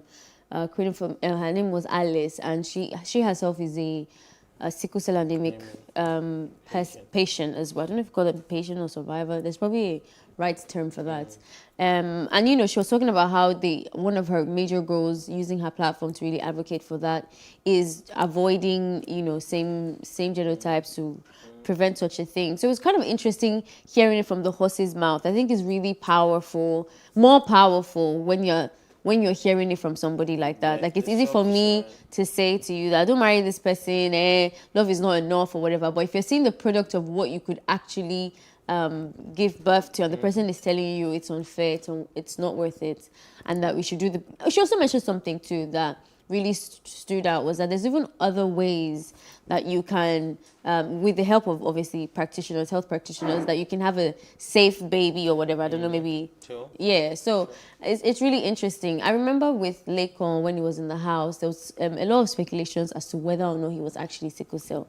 There was a point where they also now, removed the rumors that he wasn't actually sickle cell anemic and all of that. Anyway, there's no stigma to it, and I really like that our faves and people that we know, beauty queens and fans that and stars that we watch on TV are coming out to kind of like remove the stigma. I think for a long time, sickle cell anemic people are usually the sick ones and nobody sees ever. They never, they're just at home and they die early and they can't really do much with their lives. So I think this is really cool. Like, I'm liking what's happening with that space. But anyway, all good news. Great stuff. Congratulations to you, Lakon. Moving on, Nigerian superstar David Adeleke, popularly known as Davido, has cried out to social media after he missed out on his first show in Jamaica due to the COVID-19 restrictions. The multiple award winner Afrobeat singer disclosed this in a post he tweeted via his official Twitter handle just yesterday. And according to the Femme Crooner, the show he just missed was supposed to be his very first show in Jamaica. Taking to Twitter, Davido tweeted, "Man, COVID sucks. Was meant to have my first show in Jamaica today, but unfortunately not." Yeah, it definitely does suck for every one of us, and I don't have a show to do in Jamaica, but I know COVID has prevented a lot of things from going down.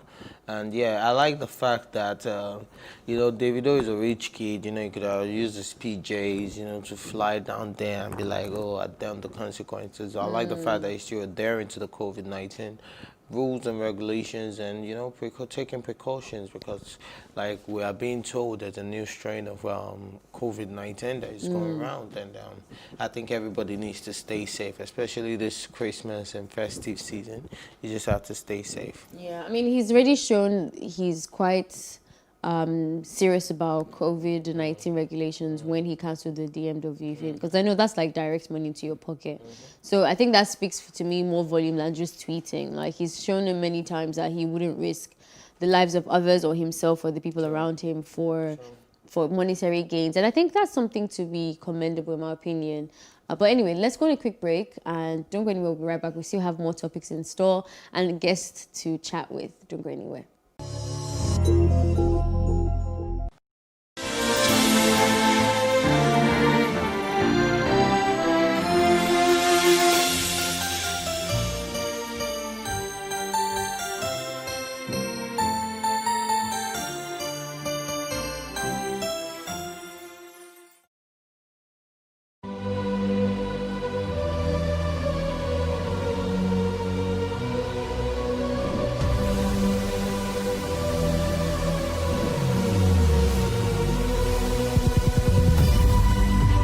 Where we do not understand, we will stigmatize. What you can see is the remaining of the tanker that exploded. The suspect equally confessed.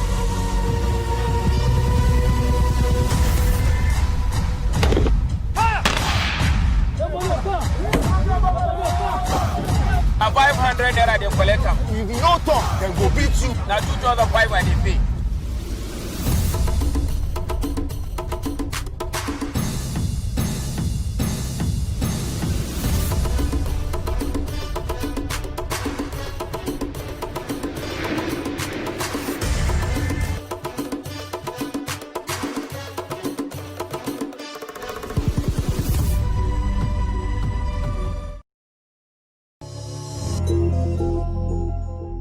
Hello and welcome back. This is still Tea Time on Plus TV Africa. I think it's fair to say that today's, stories are very positive, which is good for the vibe. I mean, there's Christmas tomorrow, so why not? Beyonce, through her non-profit Bay Good, continues to provide ways to help those in need during the COVID-19 pandemic. Phase 2 of the Bay Good Impact Fund, it would be providing $50,000 for those impacted by the housing crisis. Bay Good announced this on their website. The housing moratorium is set to end on December 26, which is the day after tomorrow, Saturday, resulting in mortgage foreclosures and rental evictions. The nonprofit wrote in a press release that many families are impacted due to the pandemic that resulted in job losses, sickness, and overall economy downturn. The $5,000 grant will go to 100 individuals and families facing foreclosures or evictions. Receipts must be provided, and all necessary documentations from the NAACP should be provided as well.